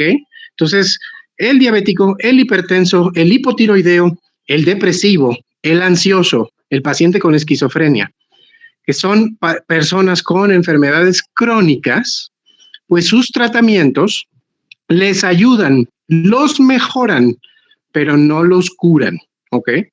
Ni tampoco, y es muy raro, rarísimo casi, los llevan a la remisión total. O sea, yo soy diabético, estoy muy bien controlado, mis niveles de glucosa están súper bien, mis medicamentos me los tomo religiosamente, sigo dieta, hago ejercicio, todo perfecto. Oye, ¿pero te sientes mal? Sí, a veces cansado, ya no tengo la misma energía, el mismo dinamismo, hay días que puedo tener diarrea, hay otras ocasiones en que tengo neuropatía. Oye, pero está súper bien, ¿por qué? O sea, ¿no se supone que las medicinas te están controlando? Pues sí, me controlan parcialmente. Los tratamientos que en medicina ocupamos no son infalibles. No quiere decir que me van a controlar al 100%. Me van a controlar al 70, al 80%. Pero el otro 20, desafortunadamente, pues ahí va a estar. Haga lo que yo haga, ¿sale? Entonces, bien importante, porque luego cuando van a la rotación, el paciente dice, no, doctor, fíjese que sí, ya estaba yo bien mal. Hoy ya con el tratamiento ya estoy mejor, he estado más estable, duermo mejor, ya tengo más ánimo, ya salgo con mi familia. Perfecto. ¿Cómo cuánto ha mejorado? Bueno, como un 80%. Oh, súper bien. Ok. ¿Y qué vamos a hacer? Pues vamos a seguir igual. Oiga, ¿igual? No, pero estamos en 80, yo quiero llegar al 100. Bueno, pues eso en una imagen fantástica tal vez, porque en realidad no vamos a lograrlo. Lo vamos a intentar, la máxima mejoría posible, pero la realidad es que muy difícilmente vamos a llegar al 100%, ¿sale? Bueno, después de ese paréntesis, así terminamos funciones mentales superiores. No las vimos todas, pero por lo menos las más importantes. ¿Alguna duda? No, doctor. Sale pues. No, doctor. La siguiente semana, si es que hay clase, porque todavía no me decido, pero en la siguiente clase, seguramente y al azar, voy a preguntar. Definición de mente. Principales objetivos o motivos de las funciones mentales superiores. Algunos ejemplos de sensopercepción, cognición, conación y ¿cuál fue la otra que vimos? Afectividad.